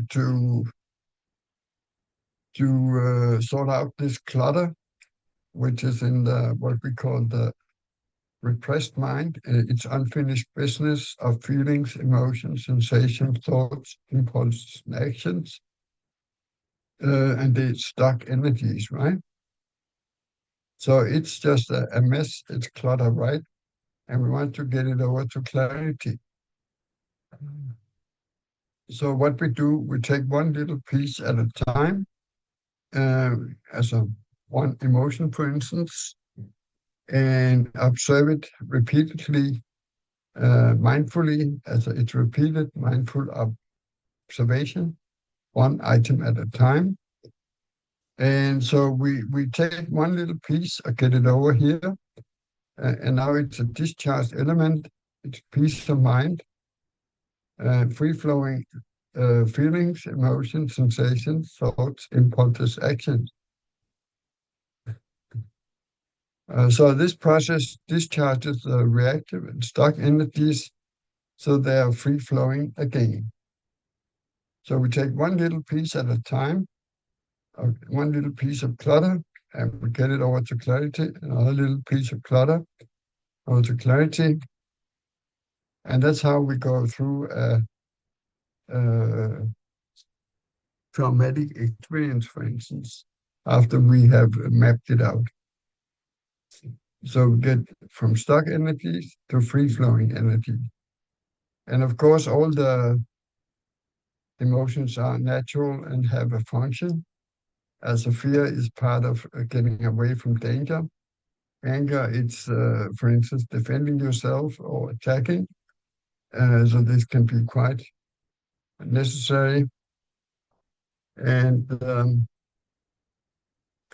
in this way, you can find the rationale behind all the emotions.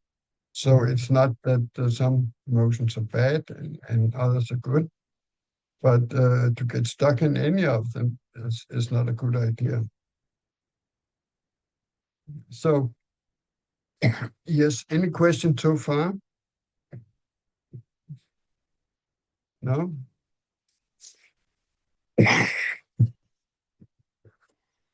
Well, sick, whatever we go. Voice. Yeah. Yeah, so that gives us room here to, these are actual case stories I have collected here within the last year or two. They're quite recent. And I have them explained here.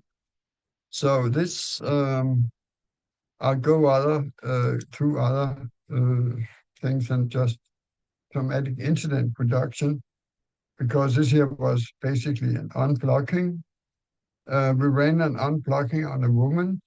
The theme was bosses. She had had some very bad bosses in the past that kind of terrorized her.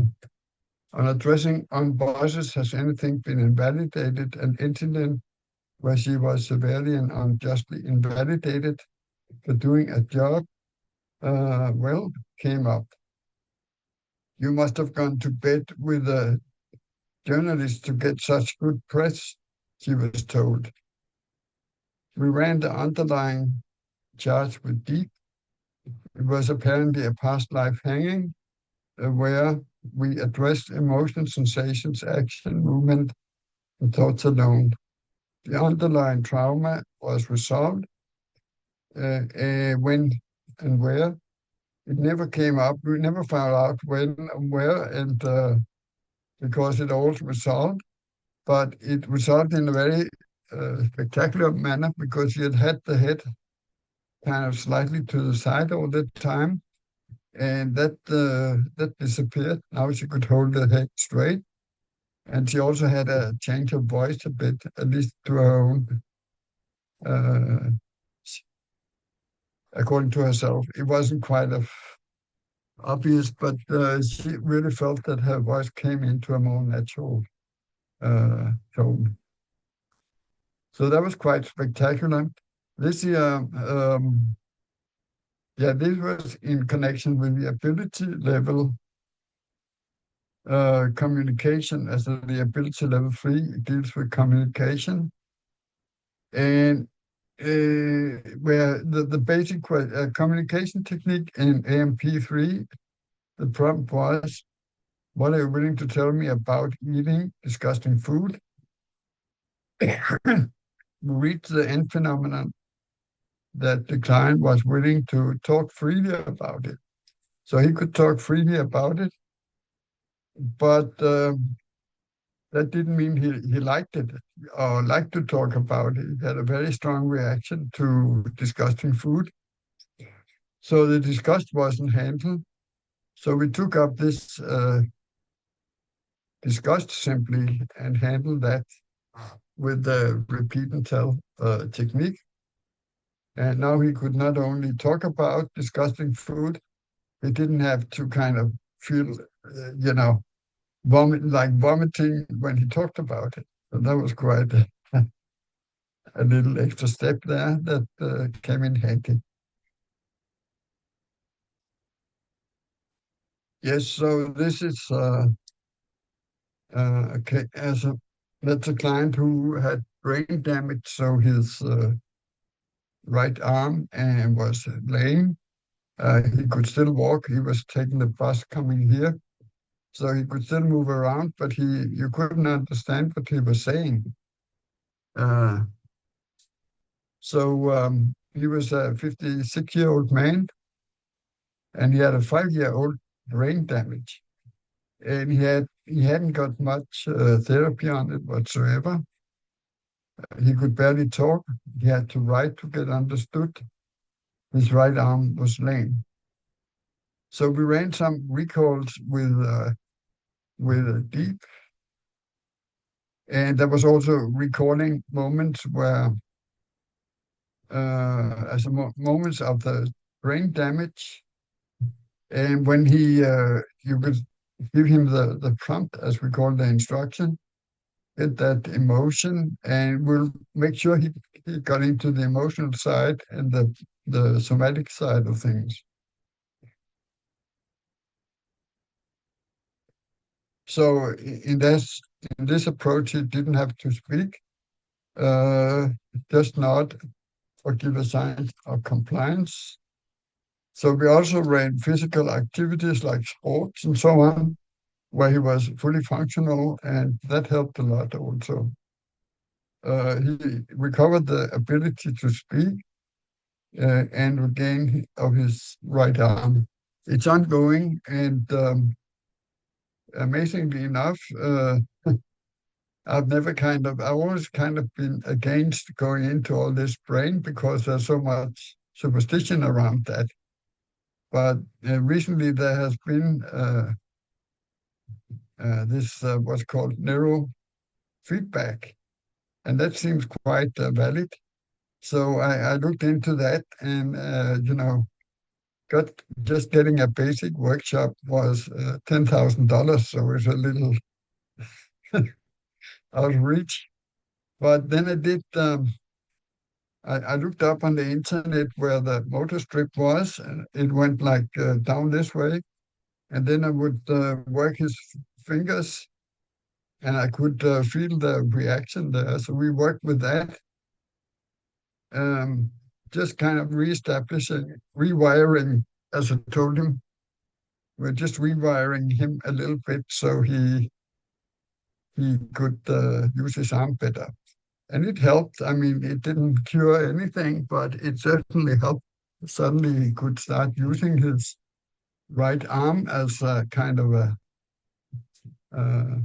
instrument, kind of a little clumsy, where he could hold on things and so on, which he couldn't do before. So it's been a kind of a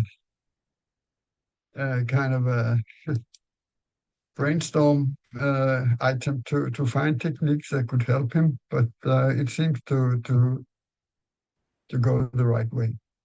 So this is this client, he had sexual fantasies that came up on the communications process, applied ability 3. And how do you handle that? So, but he was he's a kind of a masculine guy, but he could really see these fine energies. So we found them as all kinds of, he could explain them in detail, what color they had and what they did and so on. And so we were just examining these, what's happening here. Ah, shit. So we're just examining, right, so I'll read this here. The older man plagued by sexual obsessive thoughts. We addressed the feelings and phrases directly and soon came to the layer of the subtle energies. The person is asked to describe where the energies are located and describe shapes, colors, and other physical characteristics. By continuous and repeated mindful observation, the energies dissolved and disappeared. The client felt a major state of release and relief. So this is one of these things. How do you address that? You can just say, don't do that. And it doesn't work very well. But this here apparently worked. Right. Again, unblocking, we can address more complicated situation. What's in the literature is called CPTSD, complicated, I forget what it all stands for, but it's these complicated traumas where things happen over and over, like a bad childhood, or, if you have a burnt out feeling, it's 100 small things and incidents in the workplace, for instance. So we addressed this client he had a burned out feeling, and we simply used unblocking on it.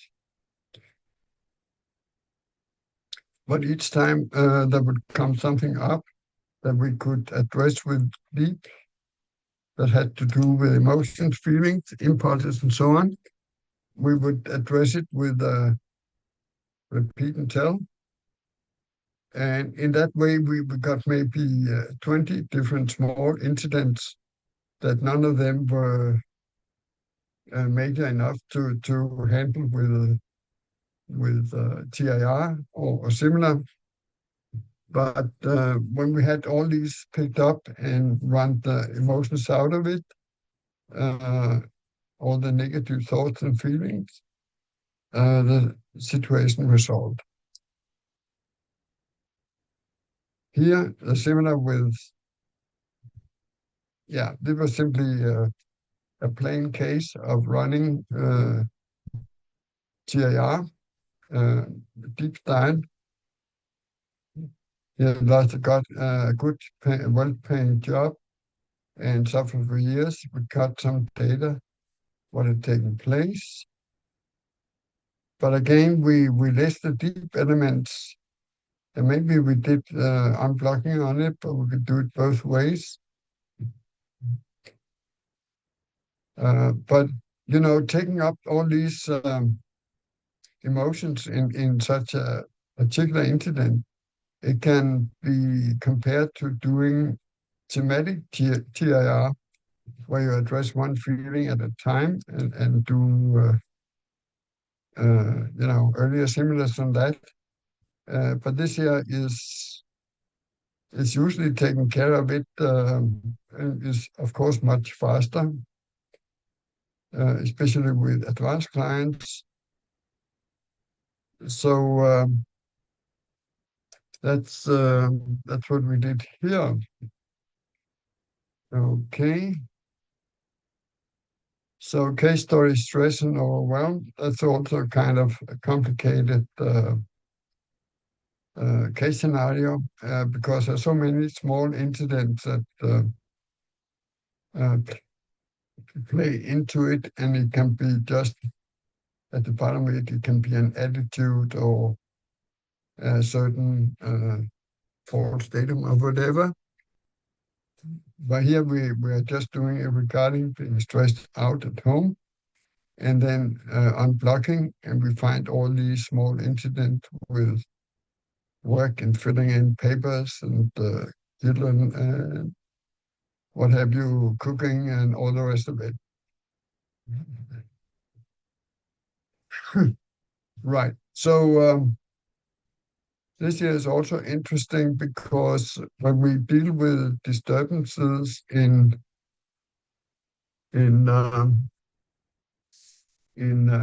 applied metapsychology, we usually take up like an upset and we go earlier. And people who have done this for years, they will know that so there is no earlier, but there's still an upset client because he or she cannot remember it. So what we do deep-wise, we take it earlier as far as it goes. And it's, then the client will typically say there is no earlier. All right, so we deep it. So what emotions are you still sitting with, right? And we flatten this, we go no earlier. So we go down in the deep, you could say. So as far as you can go back and then deep. To the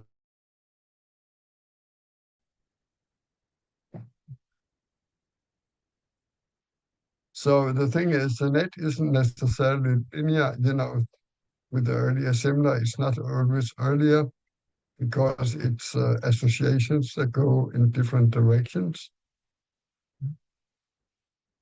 It can also be later similar that is charged now. Insisting on going earlier can be a wild goose chase. You go earlier similar as far as you can go, then you use E on the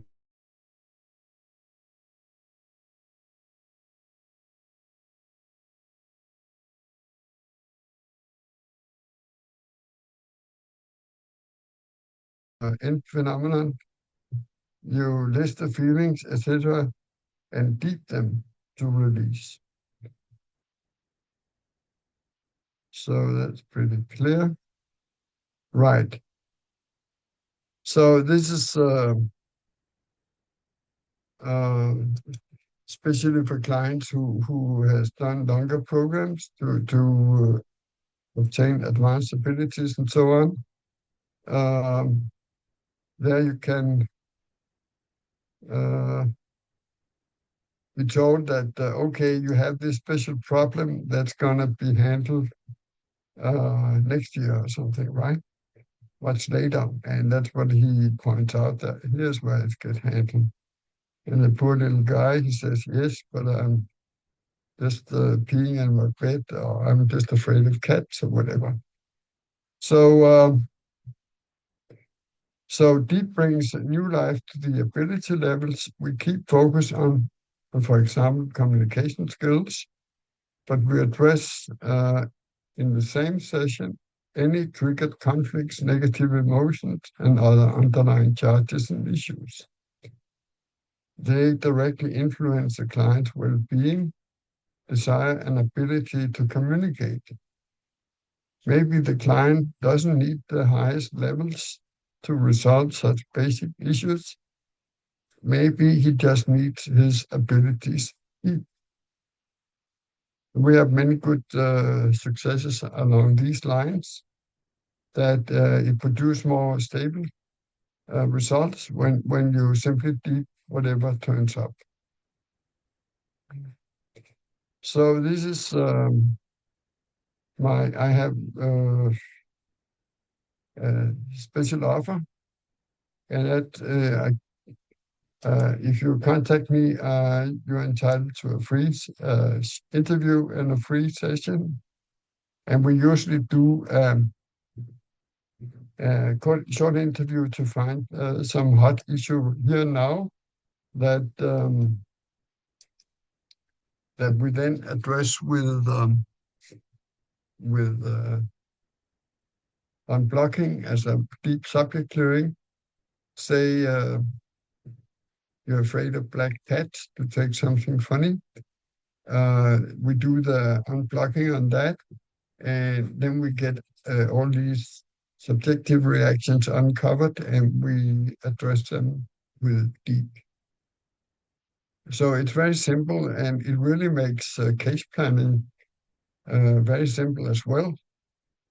Because once you get a new person in the door, you don't know much about him, but by a very simple interview, you can simply find that the hot issue here now.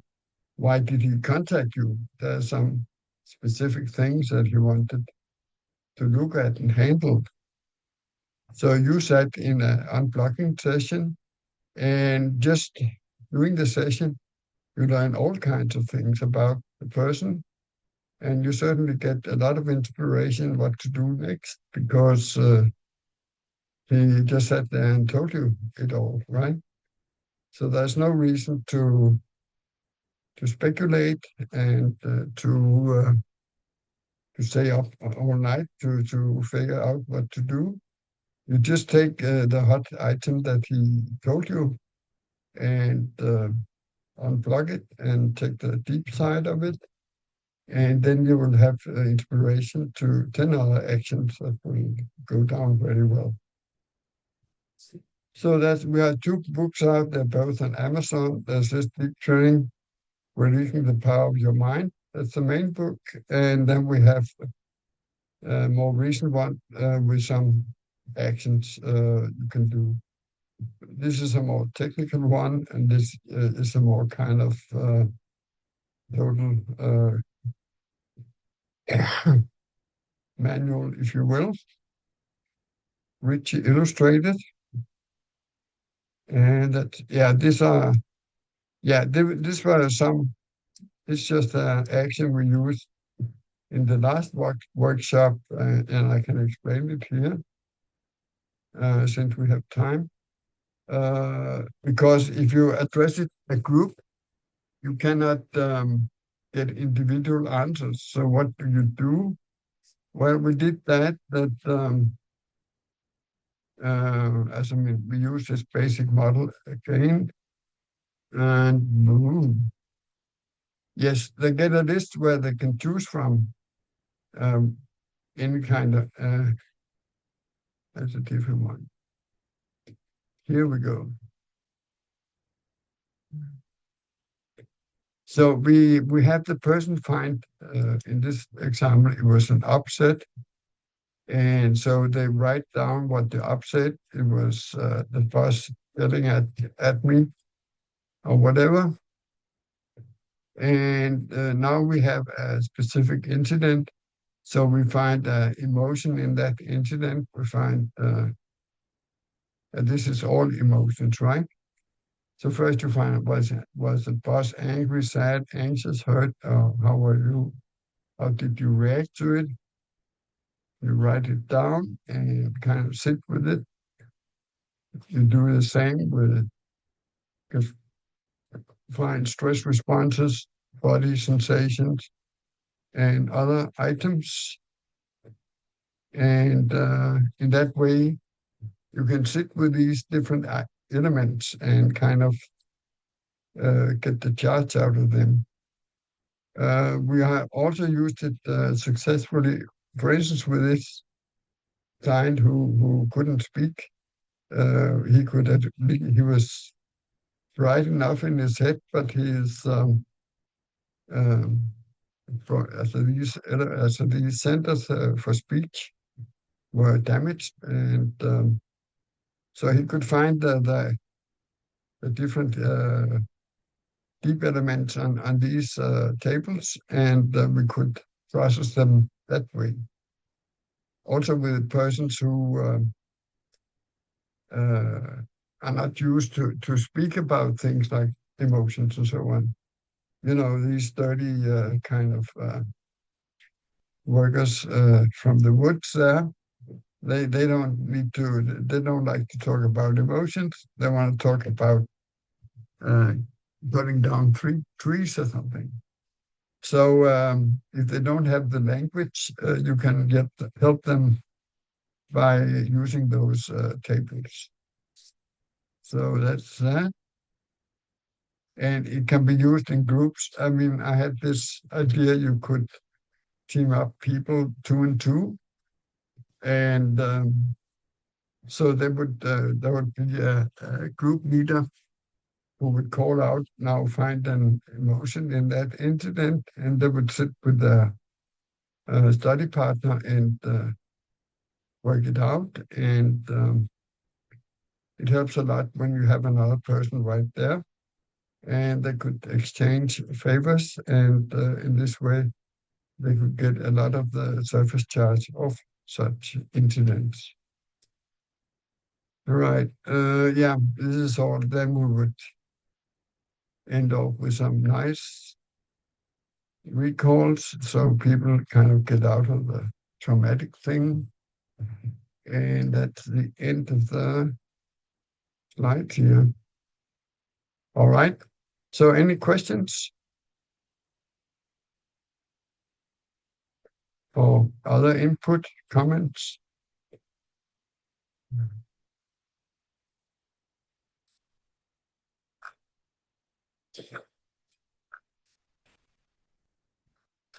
Got to be something. Well, I've been using these general techniques with quite a number of people for quite a time now, with also very nice results. Even people that have been flailing away at the whatever it is for quite a while. You know, it can often just break through Yeah. the problems. What I tend to Right. do, what I've found typically is that I run the standard TIR and it works fine, and okay, you don't have to do anything. But sometimes when it just doesn't really get there, you know, and the ordinary things don't sort it out, like an earlier incident or whatever, the deep stuff can really just nail it. Yeah. Yeah, I mean, the earlier seminar, of course, is still valid and very workable. And but in many cases, it all resolves without going earlier. But in some cases, it doesn't, and you just have to use your common sense to make sure you go earlier when needed, right? But I kind of play around with the thought that you know, a traumatic incident, it may be kind of a layered thing that is kind of right here. It's a layer, that's a layer, layer. And when you go earlier, you just go one layer deeper, but it's right there in the same place. But this is totally kind of a wild idea that I have nothing to put in, except it's got to be somewhere. Nothing is really in the past as such. So this is just kind of a wild thought that I don't have any way to prove. But yeah, we still have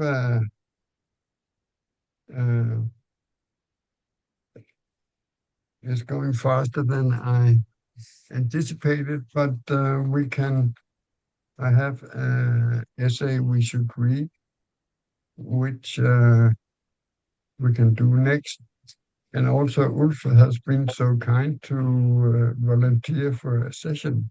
Isn't that correct, Ulf? Yep, that sounds good. Right. And if you are kind of sessionable now or in an hour, when would it be better to do it now while you are when it's early? I mean, you're in Germany, so you're on the same time zone. It's 8 p.m. right now. Yeah, I would think so. It would probably be better doing it now than later. So, or yeah, maybe in a few minutes or whatever. Yeah, we could do so. Yeah. Yeah. So maybe we should take a short break, Roland, and then do the session. Okay, it's now about.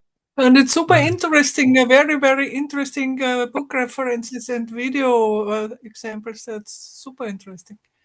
Yeah. Yeah. Even for an old pro like you. Oh yeah, because we are, the difference between an all-rounder and an expert. Yeah. The all-rounder knows nothing about everything, and the expert knows everything about nothing. Yeah, exactly.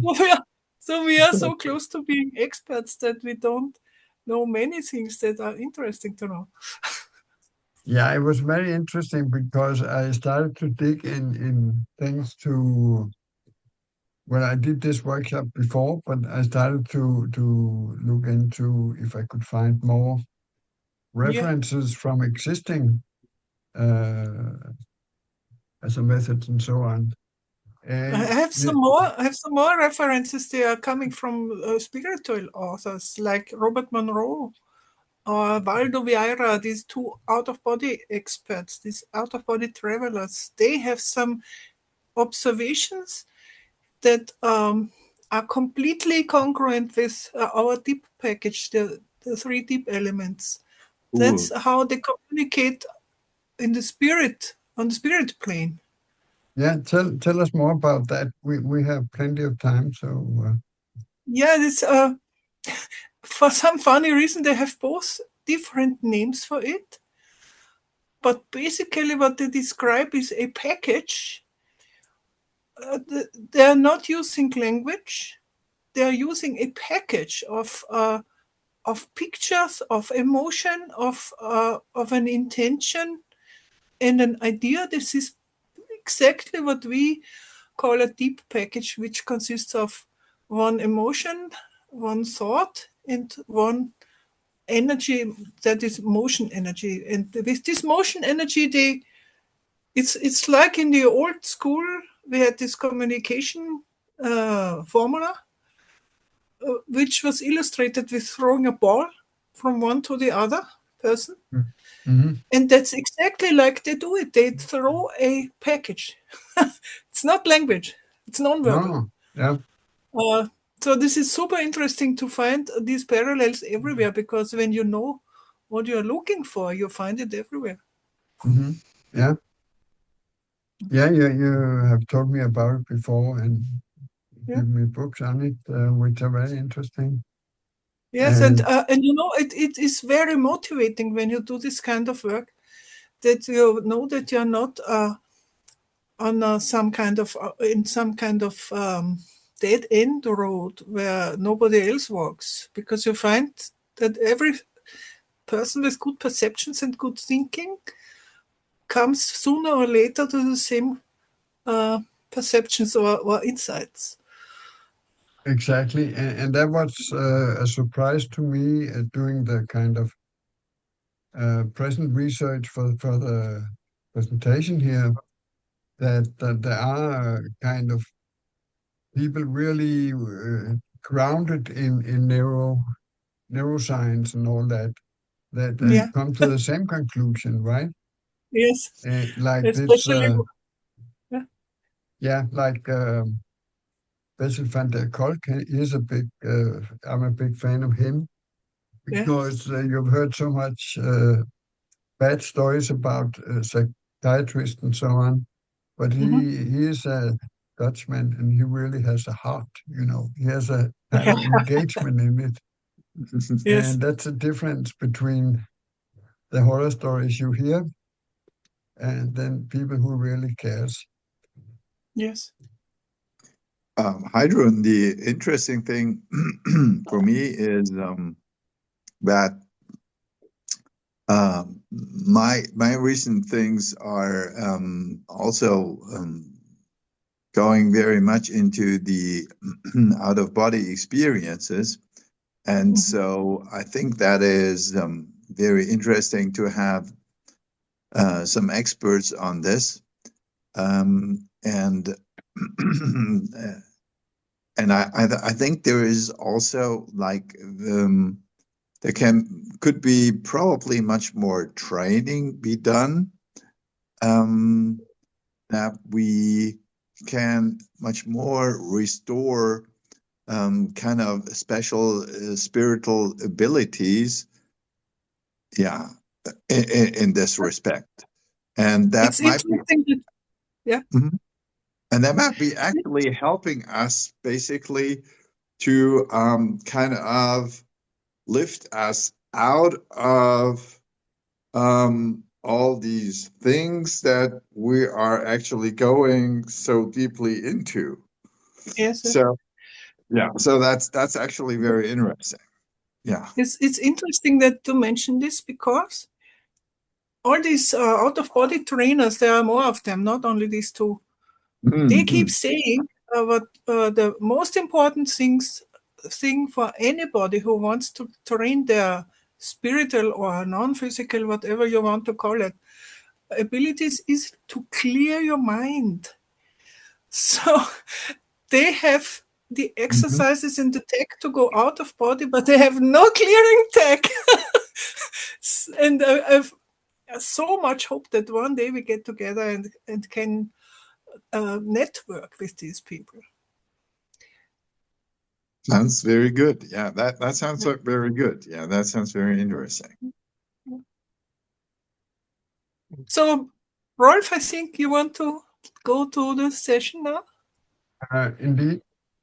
Right. So I'm I'll ask everybody except Ulf and myself to mute and maybe stop the video so it's kind of okay. Right. Basically, when I kind of hit off one of my front teeth. Okay. So you broke a tooth, that is. All right. So I'm interested in taking up this incident. Yep. Okay. So broken front tooth. So when did it happen?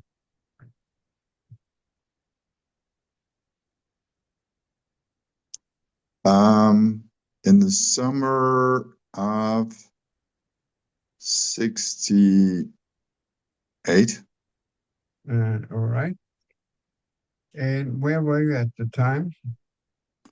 I was in Munich at my school. All right. And how long does it last? It lasts about 3 hours, 4 hours. Yeah. 4 hours, something like that.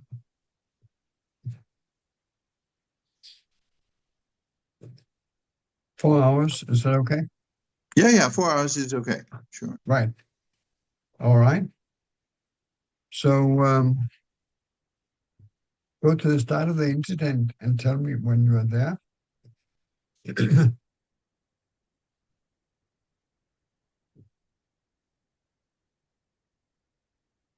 Okay. Good. And close your eyes. Mm-hmm. Good. What are you aware of? It's a beautiful day. It's a very beautiful day. It's summertime. It's really great. Yeah, really great weather. No cloud on the sky. All right. Now go through the incident to the end.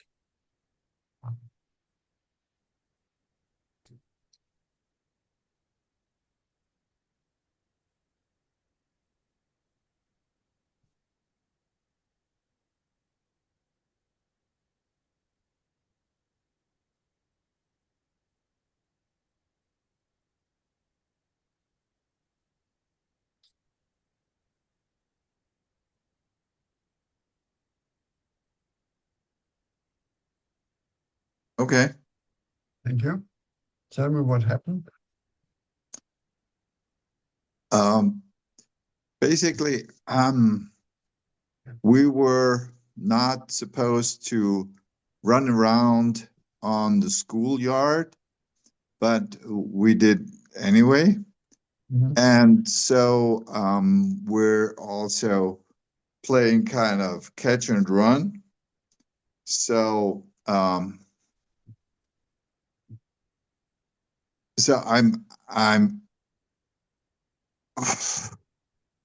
I'm actually running away.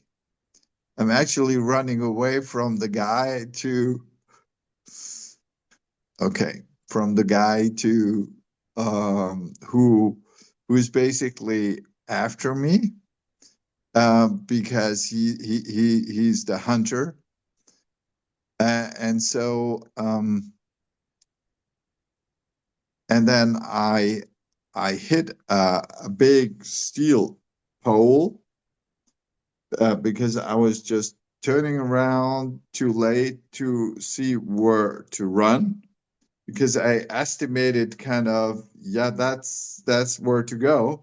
So, but it was a little bit wrong. So I hit myself and ran into that pole, and I lost the pole. I lost the tooth, and I was bleeding, and I was actually what's it called?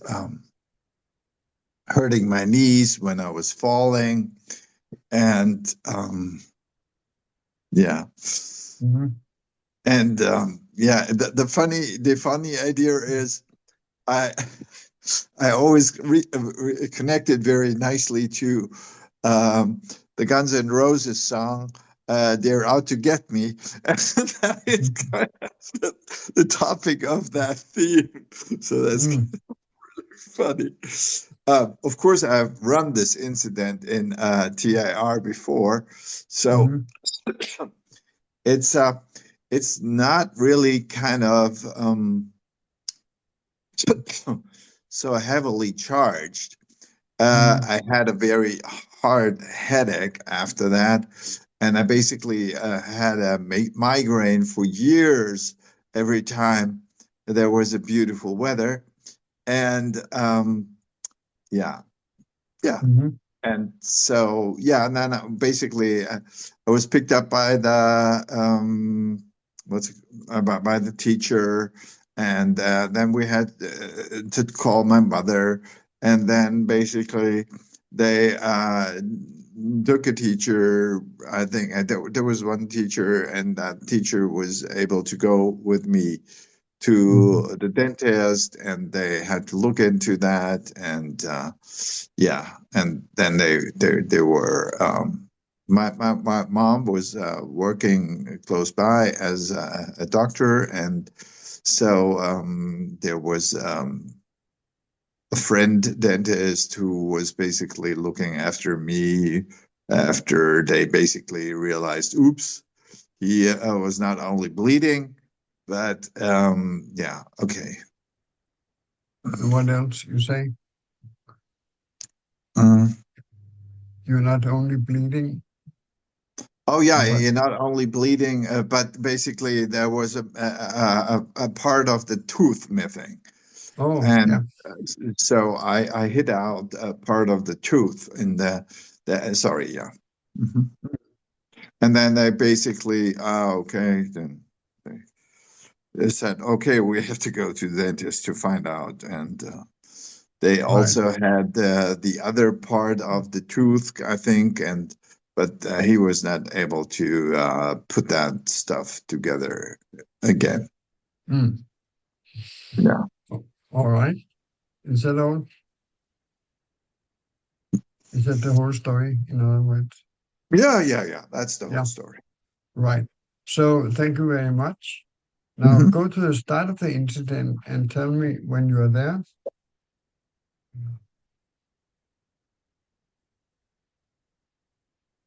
Yeah.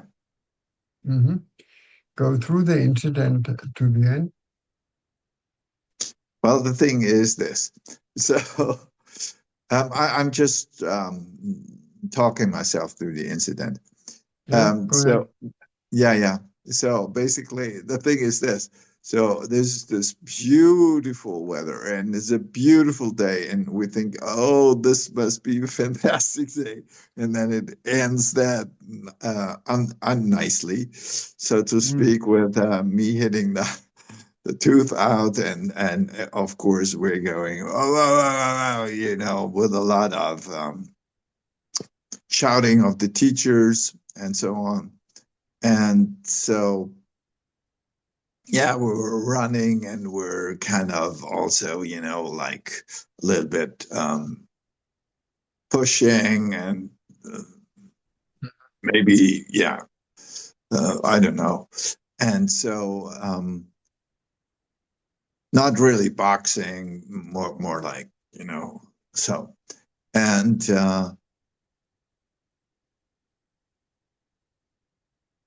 so I kind of had the feeling, okay, so, well, of course, some other person's turn to be the hunter.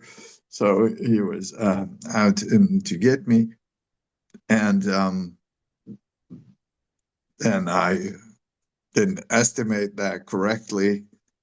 And I ran into the pole, and that was a very hard impact because I was really trying to run fast. So it was kind of maximum speed into the pole and maximum speed to get away with the tooth. And that's basically what happened. Mm-hmm. Wow. And then the teachers came, and I actually hit my knees. That was hurting, and the tooth was not so much hurting. It was more the face hurting, and then, after a while, oops, a tooth got lost. Ooh, this doesn't look good in his face. And so then we had to take care of this, and I had to go to the dentist with that teacher. All right. Mm-hmm. Is that the whole story? Yeah, that's basically the whole story. Right. So thank you. What's that? Yeah, well, of course, I was super upset after I have basically found out that I had ruined my my tooth, and that was the permanent tooth, and that was I was just thinking to myself, oh, probably how dumb am I, and how can I be that stupid, and so on, and so so that was kind of Mamma Mia.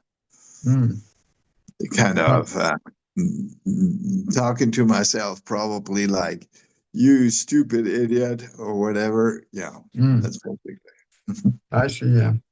All right. So thank you very much.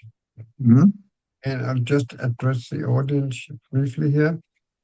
And that is that we usually go through an incident twice.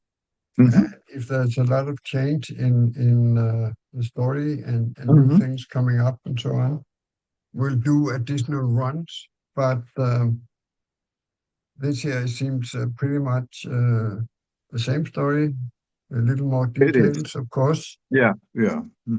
So we will go on to the deep mode, where we go from the external action to the more internal. How did the client experience it in body and mind? Right. And okay. So. Yeah, what you want, something you want to say? I'll give you the... No. Oh, I thought that was a question. How did I experience it? Oh, no. Okay, sorry. That's I'll be more detailed. That was okay. Yeah. Go ahead. Right. Yeah. I know. Right. Right. So we're going to deep mode here. So go to the start of the incident and tell me when you're there. Okay. Good. And now you don't go through the incident. You have to kind of quickly review the incident and look for an intense moment of emotion, reaction, or charge.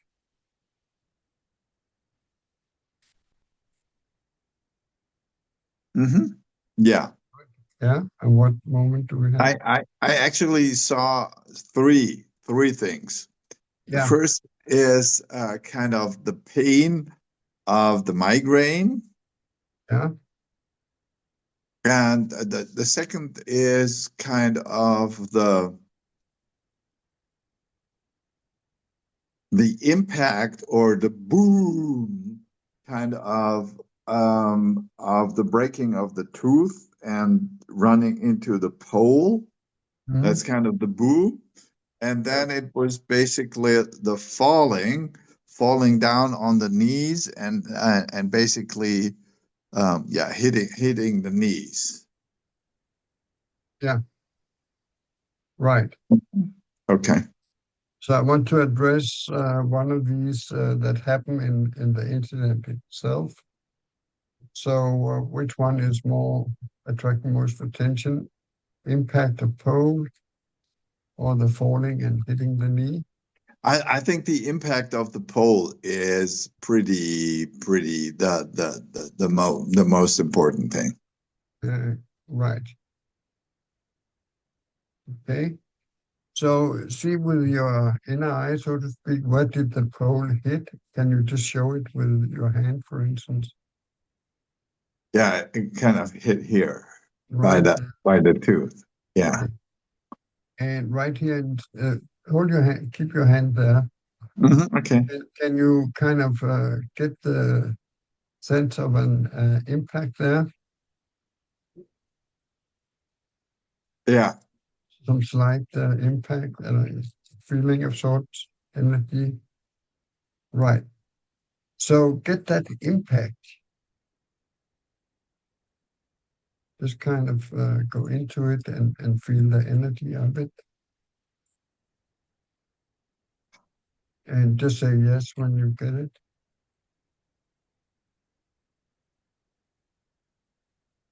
Okay. Yeah, good. So I will keep saying get that and hear impact.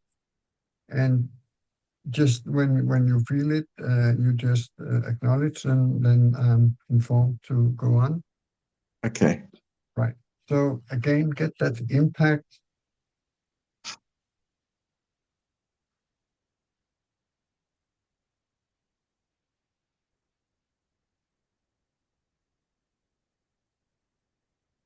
The tooth being hit.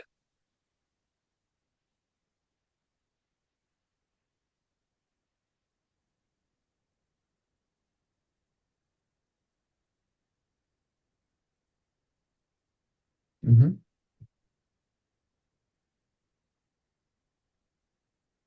Yeah, I can kind of really see how it kind of like energy goes from there where it's hit. It goes through the whole body and through the head and down to the testicles and down the spine and yeah. Right. So it's kind of a force wave, kind of. Yeah, exactly. That's how it feels. Great. So get so we'll include that. So we do it 1, 2. So get the force wave going up and down to the back of the head, down all the way to the testicles.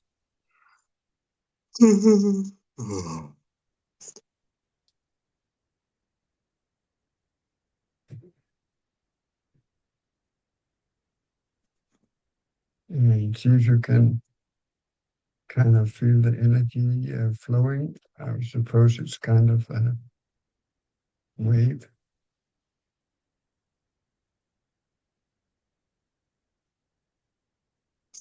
That's kind of weird. It's already getting lighter. Great. So Okay. that's the thing. Right? I know. Okay. Okay. So also the wave going down to all the way to the testicles.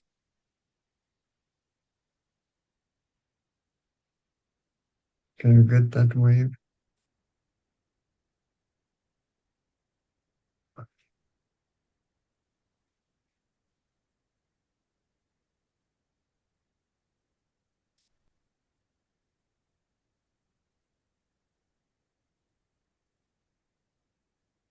Okay.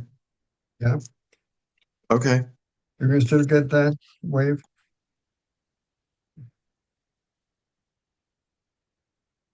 Or do you have to kind of bring it up, recreate it, so it's not really memory, as I mean, it's more like a thing you do it in the present, or is it the wave? I see what you mean. Yeah. Okay. No.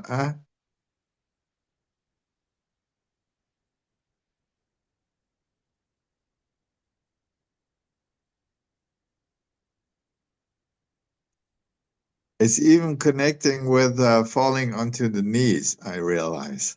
Wow. It's actually also connecting to the migraine wave. It's actually weird because it's kind of everything is getting together. Yeah. Uh-huh. So get the feel of this wave. It's energy moving through your body.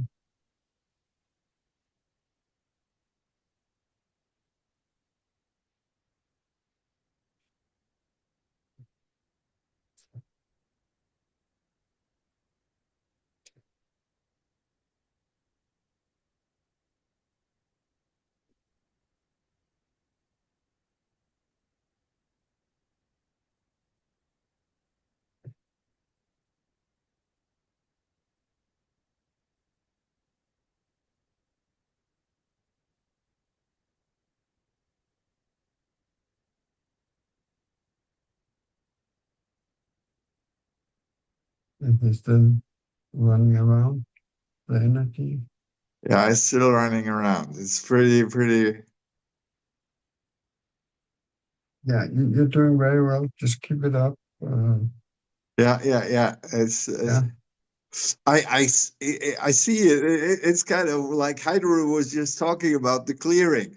I see it's kind of clearing, So, Wow. so that was kind of funny. That is wonderful. Yeah. Okay. So see if you can give the flow a color to make it more standing out.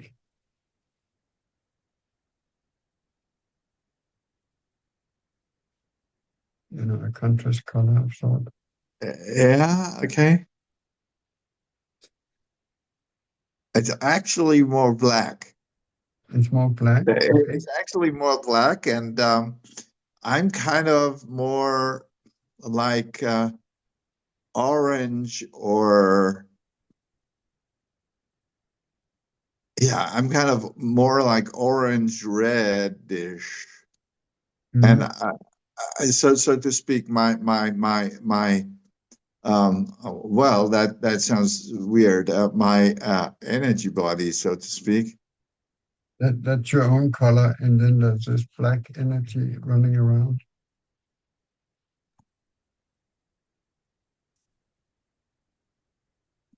Yeah, so just sit with it.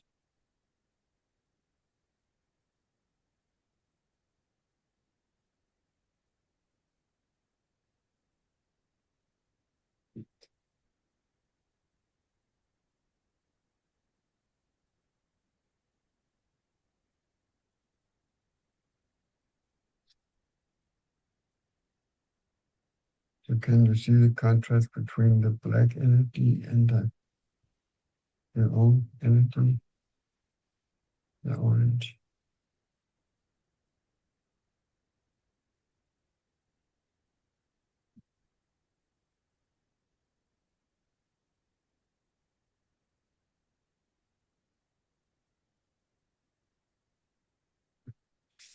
So can you speak a little more to what's going on? Yeah. Okay, I can see that.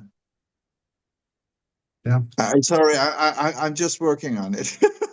Yes, Sorry, I know. sorry, I'm not very communicating when I'm No. just working on it.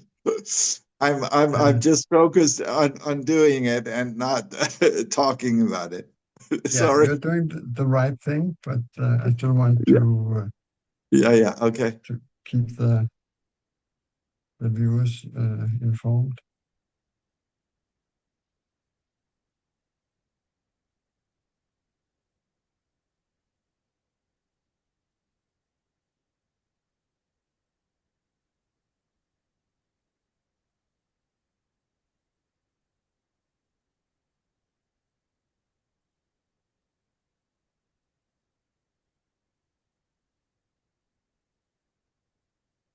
it's weird. The color is changing. It's like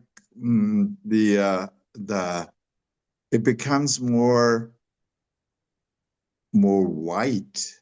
It actually becomes more white, and instead of red, kind of the basic color, and I feel much more like green. That sounds weird. Yeah, like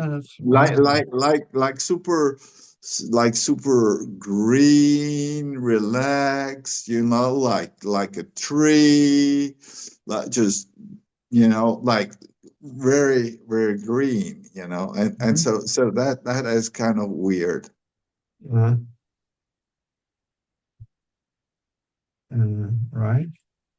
And it's actually changing much more to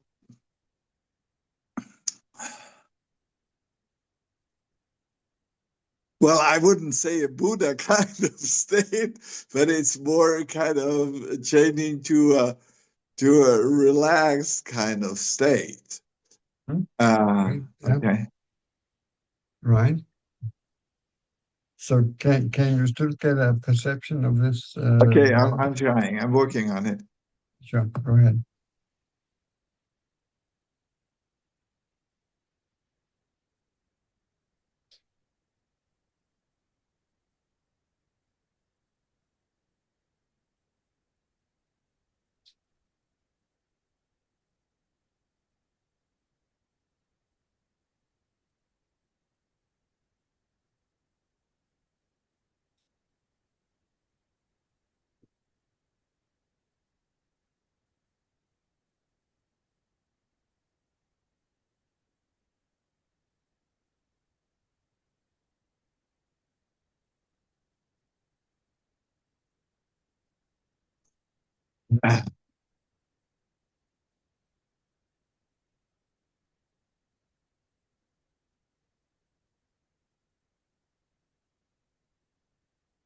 Yeah.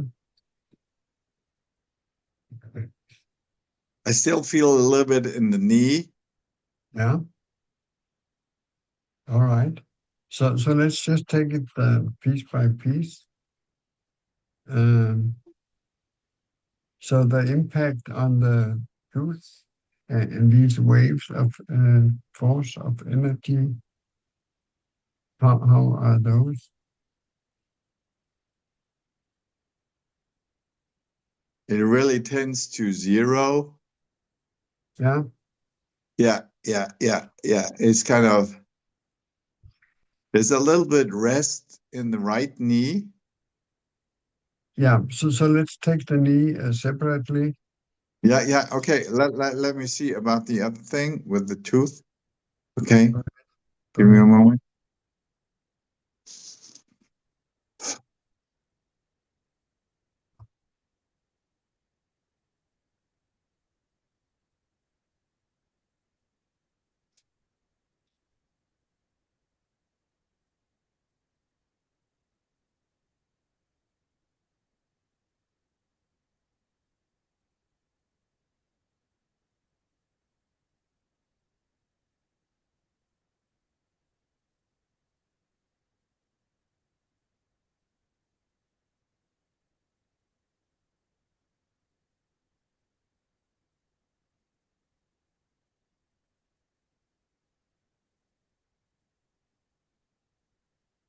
So see if you can put your hand there and kind of provoke some.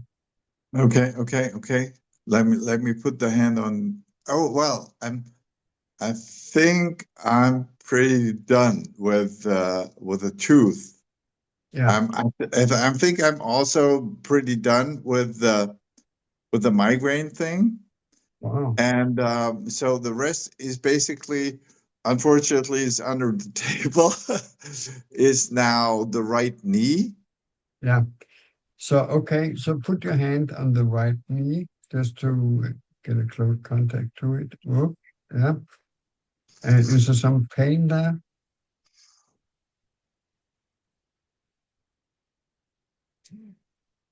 You Yeah, perceive yeah, pain? yeah, yeah. There's some pain basically again there, and that pain is then basically coming back from there,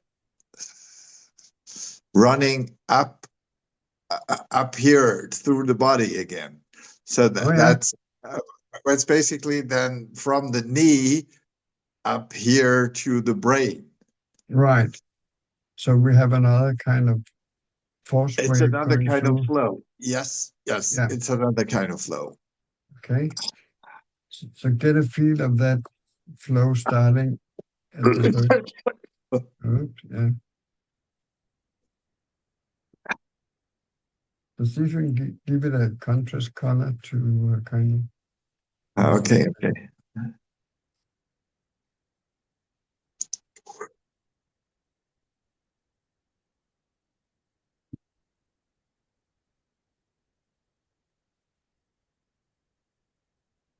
Feel the impact on the knee and the wave, force wave, the flow.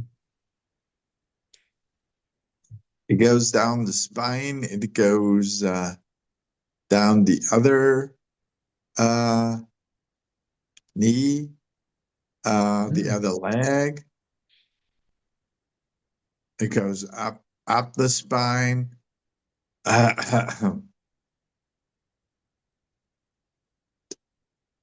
To the head. Mm-hmm.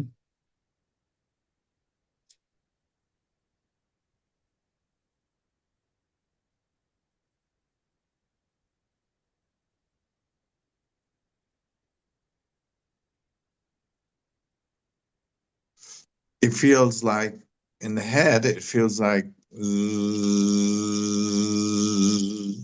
Yeah. You know, like a little bit like in the comic books, you know, it goes. Indeed. Yeah. Yeah. Okay. It's a lot. Okay. It's a lot about these flows of energy, kind of pain energy and so on.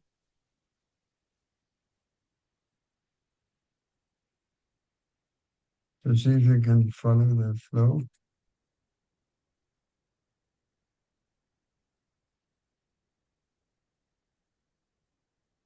Actually,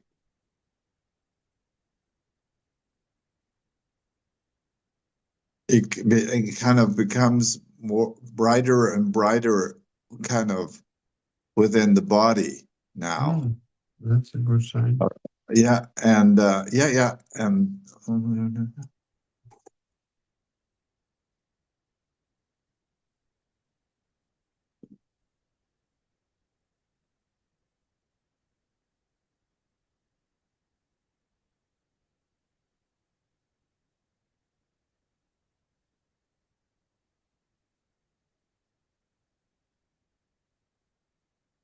I'm already over the hill.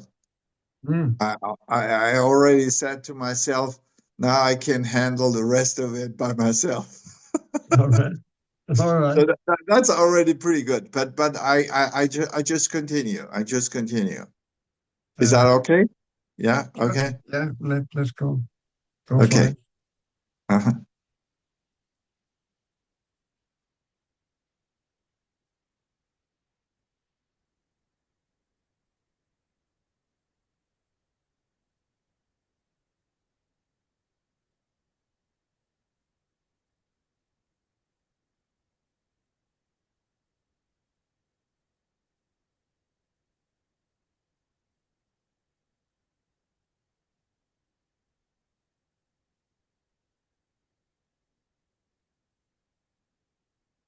Okay. Okay. Yeah. All right. So tell me what's happening. Okay. So I I think they call it the Kundalini flow. I kind of got a big kind of Kundalini flow, and I just realized that basically I think, so to speak, all of our all of us beings or all of us humans should be actually able to do that by themselves. Yeah. We're probably able to do that by ourselves. Great. Yeah, very good, very good. Wonderful. Thank you. Thank you, Rolf. That was a fantastic session. Okay. So yeah, so you're ready to end it here? Yeah, Briefly? absolutely. It's unbelievably. I have no idea how long it took, but it was. Let me see. Quite nearly an hour or so. Yeah. Wow. That was so cool. I kind of realized that. Yeah, I definitely think that we can. We could basically do that for ourselves. Yes. Of course, it's your body, it's your kind of thing. Yeah. But I have one more kind Yeah. of technique I want to finish off with. Mm-hmm. And it's just positive recall. So can you recall a time you felt affinity or affinity for your body?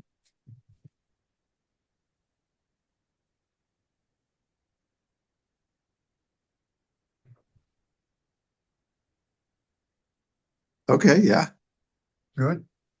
And what was it? Oh, when I was running around as a kid. Great. And can you recall a time your body was really real to you?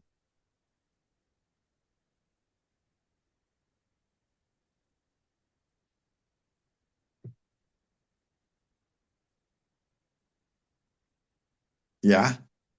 Good. And what was it? That was when I hit the tooth out. Then the body was real true. You bet. I can understand that. All right. And can you recall a time you were in good communication with your body?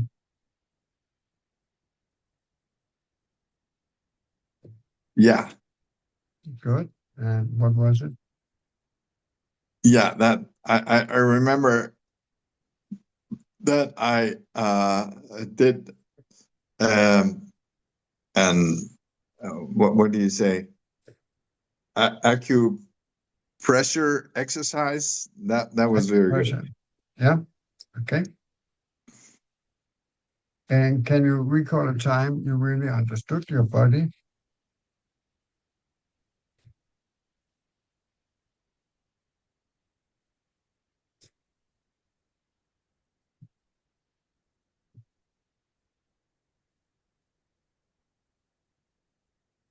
Okay. Good. Yeah, when I was a baby. Yeah.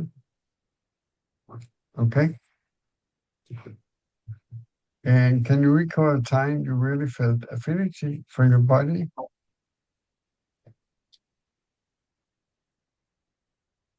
Yeah.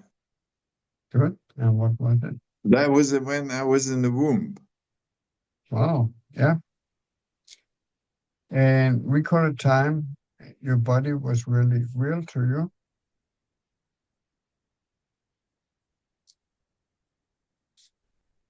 Yeah. Good. And When I looked into the mirror. Sure. All right. And recall a time you were in good communication with your body?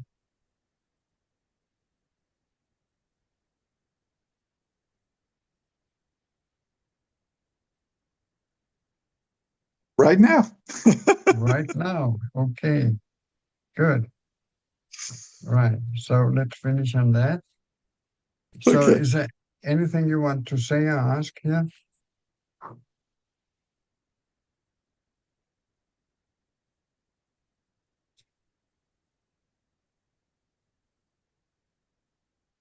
Thank you. Thank you so very much.